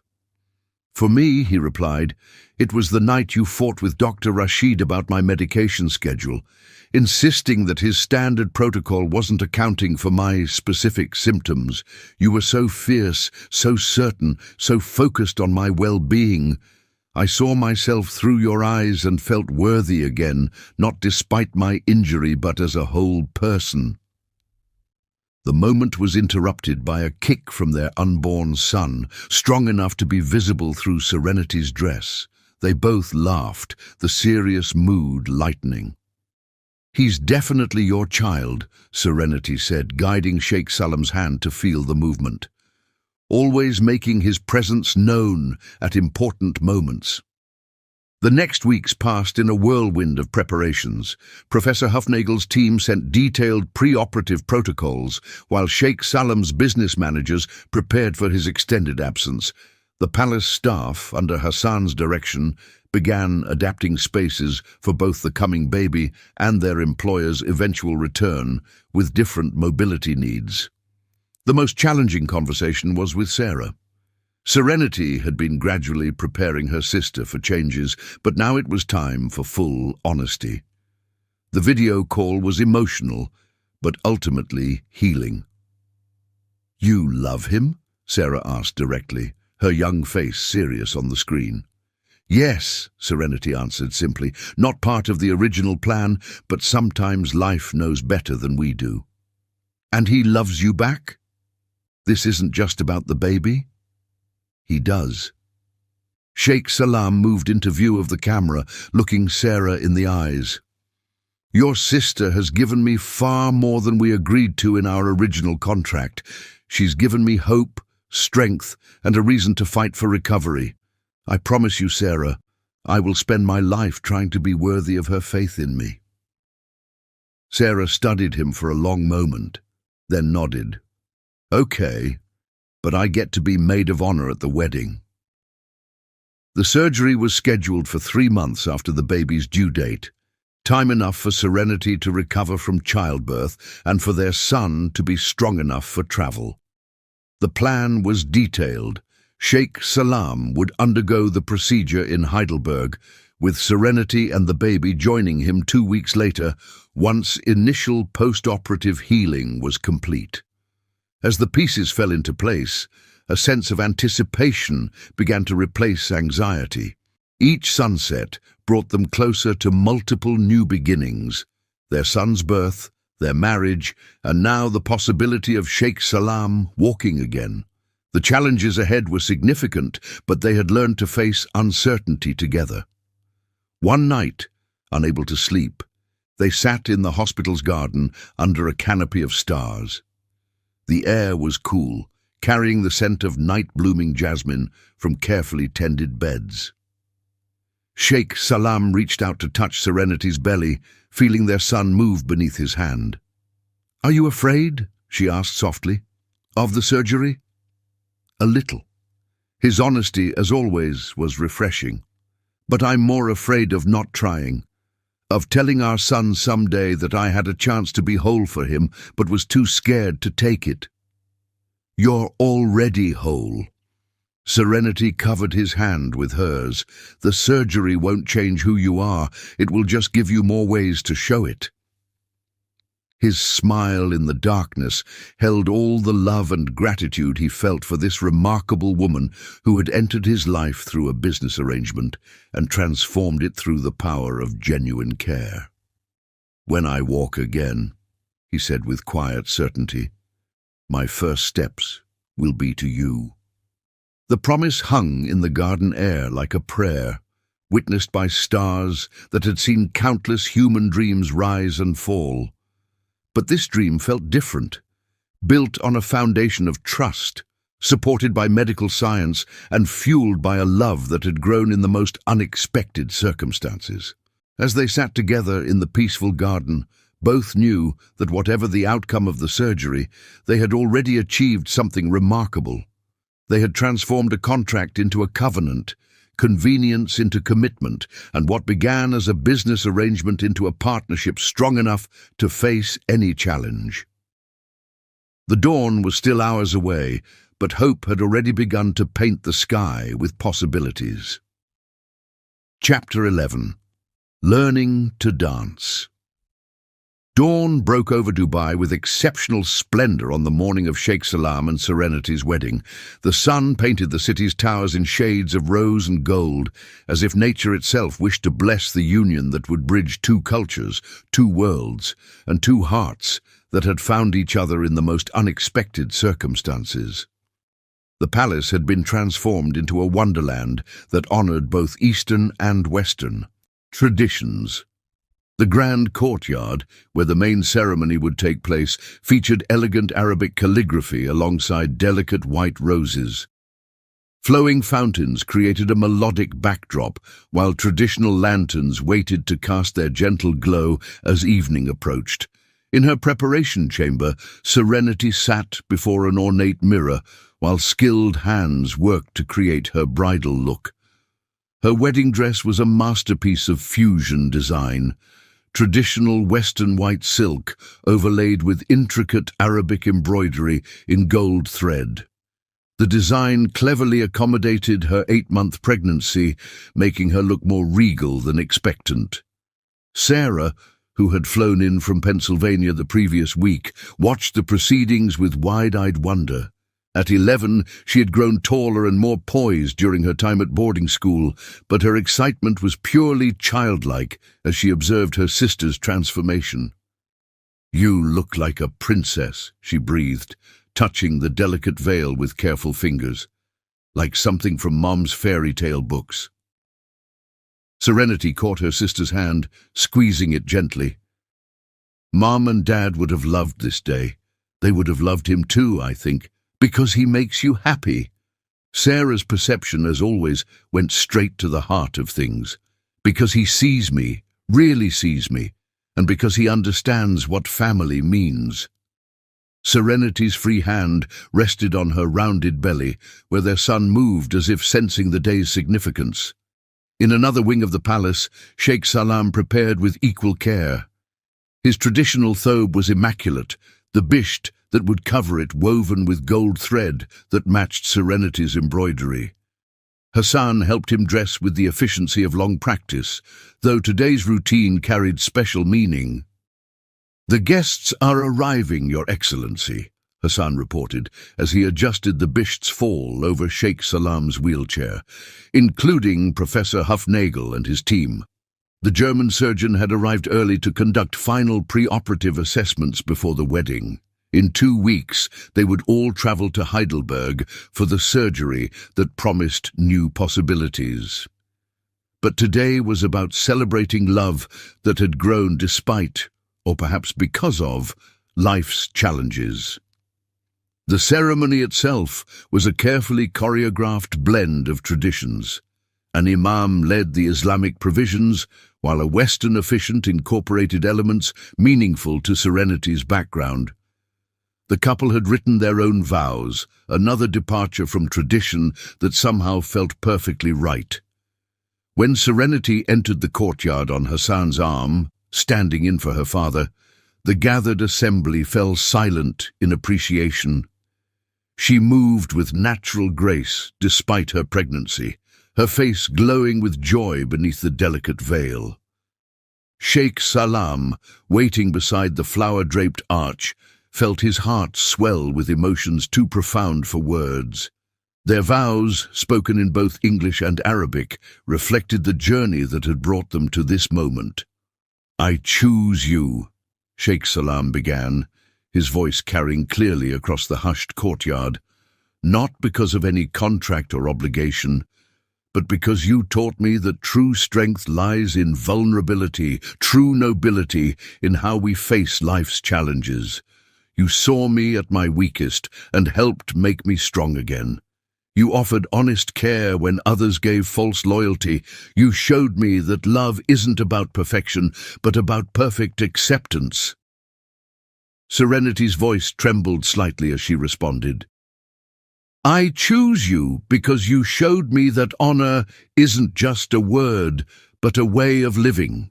You offered opportunity without demanding submission, respect without expecting subservience.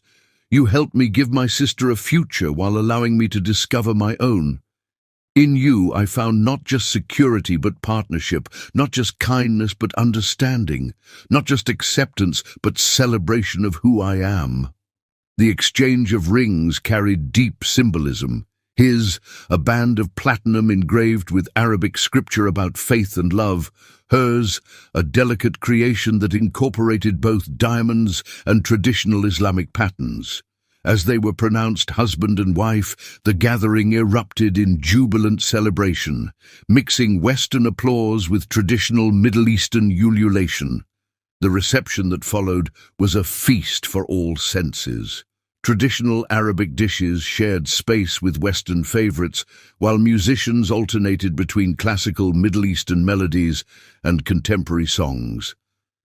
Sarah, officially the youngest guest but unofficially the heart of the celebration, flitted between groups with natural charm, equally at ease with Dubai's elite and the palace staff who had become her extended family. As evening approached, the courtyard was transformed by the glow of countless lanterns. Sheikh Salam and Serenity sat together beneath a canopy of twinkling lights, receiving guests and sharing quiet moments between formal obligations. Their hands remained clasped, his thumb occasionally brushing over her ring in a gesture that had already become habit. Professor Hufnagel approached during a quiet moment, offering both congratulations and reassurance about the upcoming surgery. "Your recovery has been remarkable," he noted, reviewing Sheikh Salam's latest progress. "The strength you've built will serve you well during rehabilitation." "He has excellent motivation," Serenity smiled, one hand resting on her belly where their son moved restlessly. 2 weeks until we begin the next chapter of our journey. The professor's eyes twinkled. Perhaps 3 miracles then. Love, new life, and new beginnings. As the celebration continued around them, Sheikh Salam and Serenity found moments to share private thoughts and quiet jokes. They had discovered early in their relationship that sometimes the most profound communication required no words at all. "Look," Serenity whispered at one point, gesturing to where Sarah was teaching some of the younger guests a traditional American dance while simultaneously learning Arabic phrases from them. "Bridges being built already." Sheikh Salam squeezed her hand. "She takes after her sister, natural diplomacy." The night's most touching moment came when Sarah insisted on a special presentation. She had worked with the palace staff to create a video montage combining pictures from both families' histories. Images of Serenity and Sarah's parents dissolved into photos of Sheikh Salam's family, while recent pictures showed the growing connection between all their worlds. "Because family," Sarah announced with simple eloquence, "isn't about where you come from, but where you choose to belong." Tears flowed freely during the presentation, not just from the newlyweds, but from many of the guests. Even Hassan was seen discreetly wiping his eyes, though he would later deny it firmly. As the evening drew to a close, Sheikh Salam and Serenity retired to their private wing, now redesigned to accommodate both his current needs and future rehabilitation. The space reflected their shared life, his traditional artifacts displayed alongside her family photos, medical equipment discreetly integrated with luxury furnishings, everything arranged to support both recovery and romance. "Happy?" Sheikh Salam asked, as Hassan helped him transfer from his wheelchair to their bed. "Beyond words," Serenity replied, carefully settling beside him. Their son kicked vigorously, making them both laugh. "I think someone else is celebrating too." They talked quietly about the day's highlights, Sarah's natural charm with the guests, Hassan's barely concealed emotions, the successful blending of traditions. But underlying the conversation was awareness of what lay ahead, the surgery in Germany, the birth of their son, the long rehabilitation process. "Are you afraid?" Serenity asked softly, echoing a question from their garden conversation weeks ago. "Of surgery?" "No." Sheikh Salam drew her closer, his hand resting protectively over their child. "The only fear I had was of facing life alone. You've taken that fear away. We're stronger together," she murmured, sleep beginning to blur her words. "Always have been." As Dubai's lights twinkled beyond their windows, 2 people who had begun as strangers bound by contract rested in the peace of genuine partnership. Their journey ahead would hold challenges, medical procedures, cultural adjustments, the adventures of parenthood. But they had learned that life's greatest dances often begin with unexpected partners, and that true grace comes not from perfect steps, but from moving together through whatever music plays. Chapter 12. A new beginning dawn was breaking over Dubai when Sheikh Salam's private jet began its taxi to the runway. The city he had helped build glowed golden in the early light, its towers reaching skyward like prayers made manifest in steel and glass. In the luxury cabin, converted to accommodate his medical needs, he held Serenity's hand as they prepared for their first separation since the accident. 2 weeks, she reminded him, her voice steady despite the tears she wouldn't let fall. "Just 2 weeks until I join you in Heidelberg." The medical team traveling with him, a combination of his Dubai doctors and Professor Hufnagel's advanced staff, busied themselves with equipment checks, tactfully giving the couple privacy for their goodbye. At 8.5 months pregnant, Serenity had been advised against the long flight, planning instead to follow after Sheikh Salam's initial recovery period. "Promise me you'll rest," he said, touching her rounded belly where their son moved restlessly. Let Hassan handle everything except the essential decisions. I promise. She smiled, knowing they both understood she would remain involved in every aspect of his care, even from a distance. Just focus on getting stronger. We'll be there before you know it. The goodbye was interrupted by the flight crew's final preparations, but they had already said everything important in the quiet hours of the previous night. As Serenity stepped off the plane, she turned for one last look. Sheikh Salam watched her until she disappeared into the private terminal, carrying part of his heart with her. The flight to Germany passed in a blend of medical monitoring and business communications.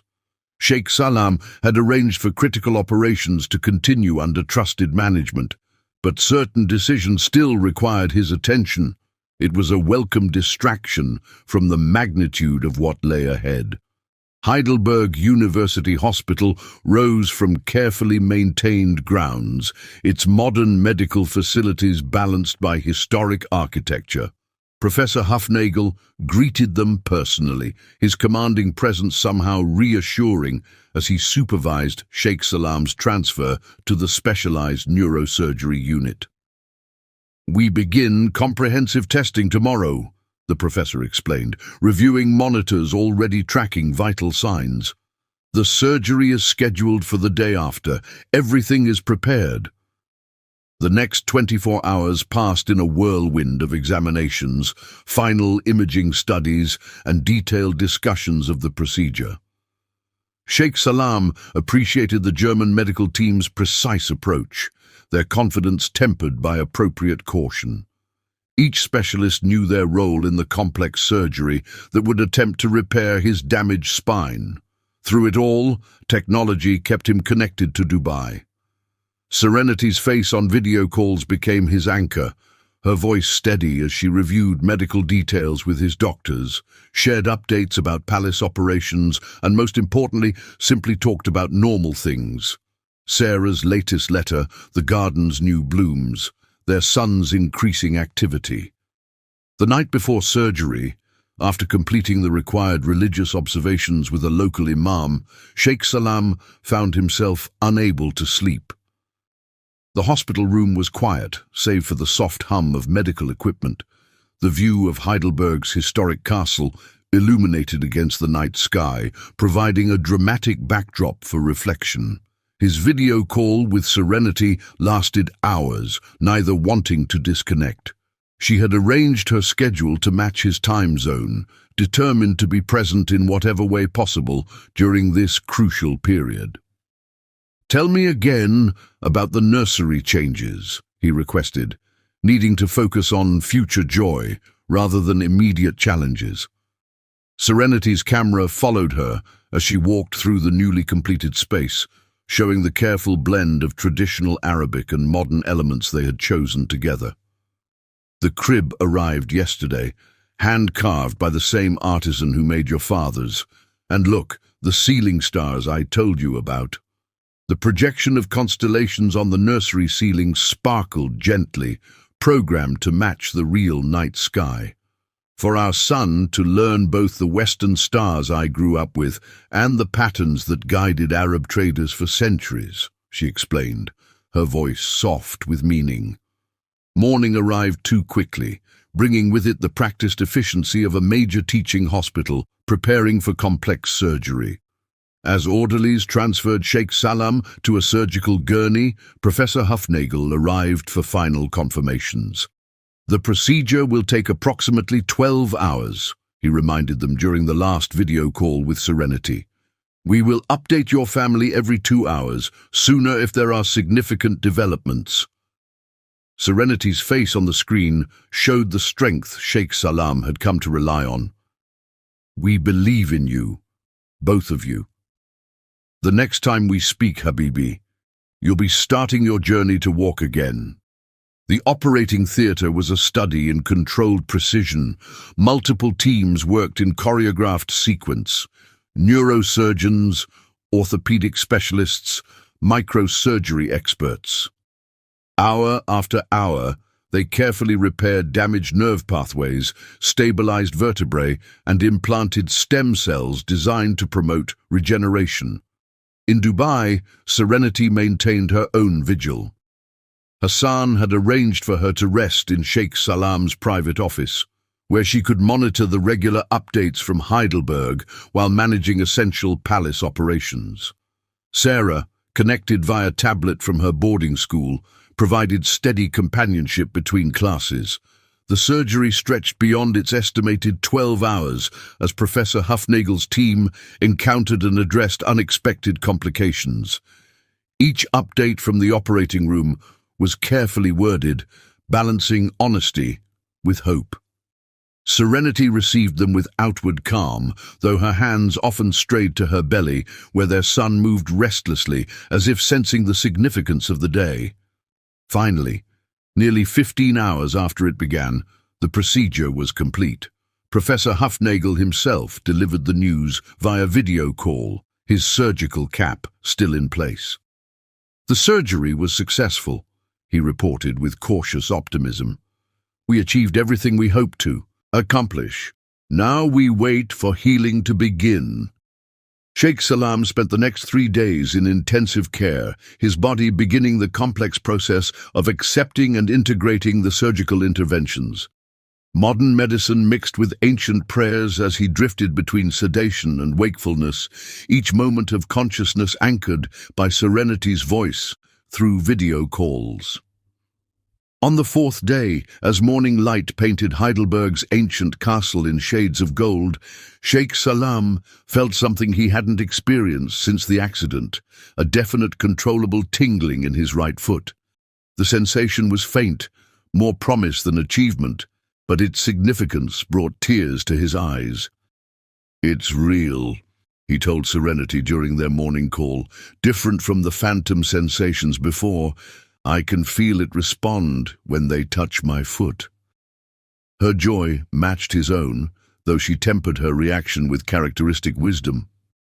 "The first step of many," she reminded him. "We celebrate this victory and prepare for the work ahead." The next week brought small but significant progress. Sensation gradually returned to both legs, though movement remained minimal. The medical team began passive range of motion exercises, carefully monitoring his body's responses. Each small improvement was documented and shared with Dubai, where Serenity maintained her own detailed records. 10 days after surgery, as Sheikh Salam worked through his morning therapy exercises, Professor Hufnagel arrived with unexpected news. "Your wife's doctor in Dubai called. The baby is showing signs of arriving early. Nothing concerning," he added quickly, seeing his patient's alarm, "but they recommend she travel now rather than risk being unable to fly later." Within hours, Sheikh Salam's private jet was heading back to Dubai, this time to collect precious cargo. Serenity, escorted by her medical team and Hassan's efficient staff, began the journey to Heidelberg. Modern technology allowed her to monitor Sheikh Salam's therapy sessions even during the flight, their connection maintained across continents. The reunion, when it finally happened, left the usually composed hospital staff misty-eyed. Sheikh Salam, sitting up in bed with new strength in his upper body, reached for Serenity with hands that trembled slightly. She came into his arms carefully, her advanced pregnancy requiring gentle maneuvering, but the embrace held all the emotion of their weeks apart. "Welcome home," he whispered, though they were thousands of miles from Dubai. "Home is wherever we're together," she replied, guiding his hand to feel their son's movements. "All of us." As night fell over Heidelberg, painting the historic city in shades of purple and gold, two people who had begun as strangers bound by contract found themselves bound by something far stronger. Love tested by separation, strengthened by challenge, and now renewed by reunion. In a modern hospital room, surrounded by medical technology and overlooking ancient stone walls, they began planning the next phase of their journey together. Their son, as if celebrating the reunion, moved vigorously beneath their joined hands. The future held more challenges. Intensive rehabilitation, the imminent birth, the gradual return to Dubai. But they had learned that the greatest strength comes not from standing alone, but from supporting each other through every step of life's dance. Chapter 13. Double Blessing. The first signs of labor began during a peaceful evening in Heidelberg. Serenity had been sitting beside Sheikh Salam's hospital bed, reviewing his latest therapy progress, when she felt the initial contractions.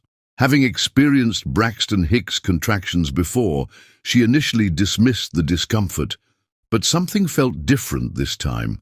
Sheikh Salam, whose sensitivity to her had grown even keener during their time in Germany, noticed her slight wince. "What is it?"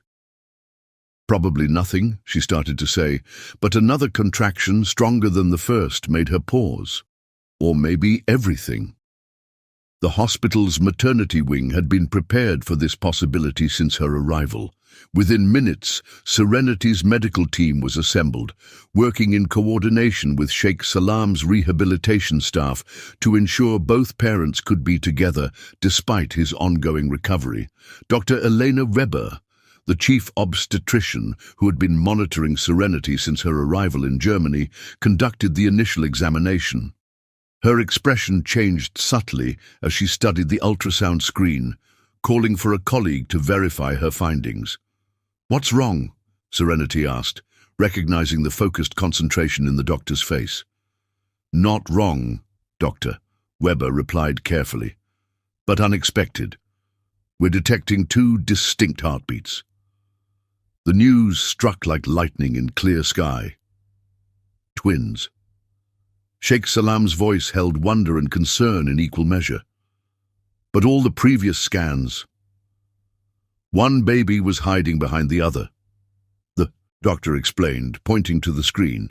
"It happens sometimes, especially when one twin is slightly smaller, but both appear healthy and in good position."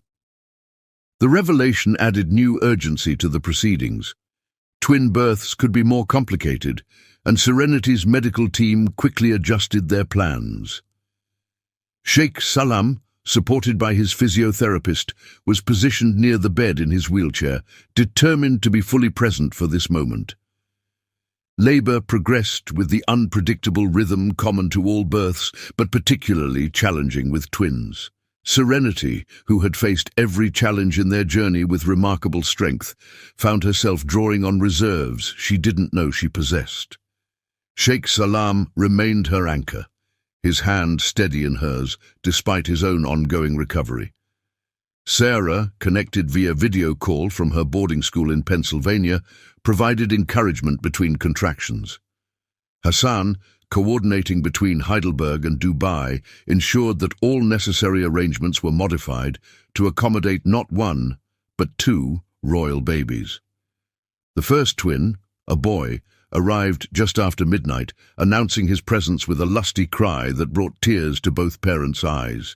But there was little time to celebrate as the medical team focused on delivering his sister, who followed 7 minutes later with equal vigor. "A son and a daughter," Sheikh Salam whispered, overwhelmed by the perfection of the moment. "Allah has truly blessed us twice over." The twins were placed on Serenity's chest, their newborn faces still bearing the marks of their journey into the world. The boy, slightly larger than his sister, had his father's strong features softened by his mother's coloring. The girl was more delicate, with darker skin that hinted at her Arabic heritage. "They're beautiful," Sarah's voice came through the tablet, thick with emotion. "I'm an aunt twice." The next hours passed in a blur of medical checks, first feedings, and the countless small moments that marked the beginning of new life.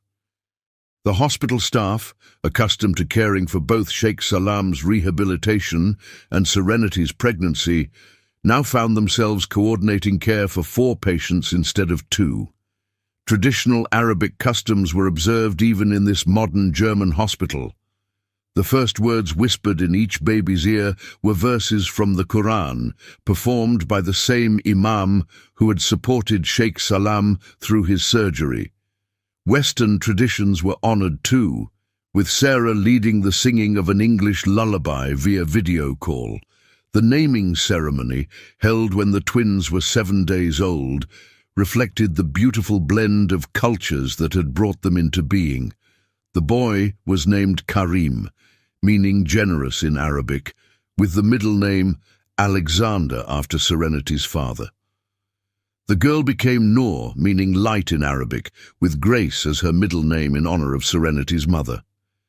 Sheikh Salam's recovery took on new motivation as he watched his children grow stronger each day. His rehabilitation sessions became more intense, driven by the desire to hold his children without assistance. The first time he managed to support Karim's weight alone, though still seated, was celebrated as enthusiastically as any medical breakthrough. Serenity recovered quickly from the birth, soon establishing a routine that balanced the twins' needs with supporting her husband's continued healing. The hospital staff watched in amazement as she moved between roles, mother, wife, rehabilitation partner, with natural grace. Sarah arrived from Pennsylvania 2 weeks after the births, her school having granted special leave for this extraordinary circumstance. Her presence brought new energy to the family unit, her natural ability with the twins proving that nurturing ran strong in the Matthews genes. "They're so perfect," she whispered one evening, watching the twins sleep in their hospital nursery, "like they were always meant to be part of our family." The weeks that followed established new patterns. Sheikh Salam's therapy continued to show promising results, with sensation and movement returning gradually to his legs. The twins thrived, their distinct personalities emerging early, Karim curious and active, Noor more contemplative but equally determined. Hospital staff began referring to them as the miracle family, noting how Sheikh Salam's recovery seemed to accelerate with each milestone his children reached. The first time he managed to stand with support coincided with Karim's first real smile. His first steps in parallel bars came the day Noor first tracked a moving object with her eyes. One particularly memorable evening, as summer began to fade into autumn, the family gathered in Sheikh Salam's private hospital suite. The twins lay on a blanket between their parents, while Sarah sat cross-legged nearby, entertaining them with soft songs.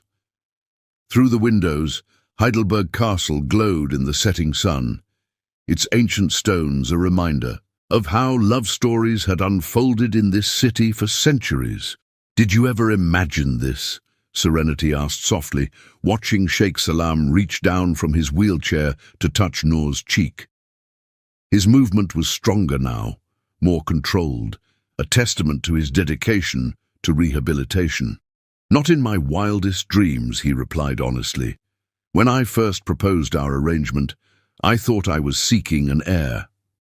Instead, I found a family." The twins, as if sensing the emotional weight of the moment, chose that time to demonstrate their growing personalities. Karim attempted to roll over, a feat he hadn't quite mastered yet, while Noor made the soft cooing sounds that were becoming her trademark. Sarah, who had grown noticeably more mature during her time with the family, smiled wisely. "Maybe this is what Mom and Dad meant about everything happening for a reason. All the hard stuff led us here." The truth of her words settled over the room like a blessing. Every challenge they had faced, Serenity's early struggles with Sarah, Sheikh Salam's accident and recovery, their unconventional beginning, had created the foundation for this moment of perfect completeness. As night fell over Heidelberg, casting long shadows through the hospital windows, the family remained together in peaceful communion. The twins drifted to sleep, their small hands occasionally twitching as they dreamed baby dreams. Sheikh Salam, watching his children with wonder that hadn't diminished since their birth, felt strength continuing to return to his legs, a physical manifestation of the power of love to heal. Their journey was far from over. There would be more rehabilitation milestones to achieve, cultural traditions to navigate, and the eventual return to Dubai. But in that quiet hospital room, surrounded by the family that fate and choice had built, both Sheikh Salam and Serenity knew that they had received more than the double blessing of twins. They had been blessed with the kind of love that transforms contracts into covenants, arrangements into destiny, and challenges into stepping stones toward joy. Chapter 14. Justice and Redemption. 1 year after the twins' birth, Dubai's social circles buzzed with two contrasting stories. The first was the triumphant return of Sheikh Salam, walking proudly beside his wife Serenity as they presented twins Karim and Noor at their first official function. The second was the shocking arrest of Amina al-Malik for fraud and extortion. After leaving Sheikh Salam, Amina had attempted to replicate her deception with another wealthy businessman. The contract she proposed was almost identical to her previous scheme, hiding her inability to bear children while securing financial benefits through manipulation. However, her target this time was less honorable than Sheikh Salam, and far more vindictive when he discovered her lies. The resulting scandal exposed not only her current deception, but unveiled a pattern of fraud that stretched back decades. The evidence she had tried to use against Sheikh Salam and Serenity became proof of her own duplicity instead. Dubai's courts, known for their swift justice, sentenced her to 5 years in prison.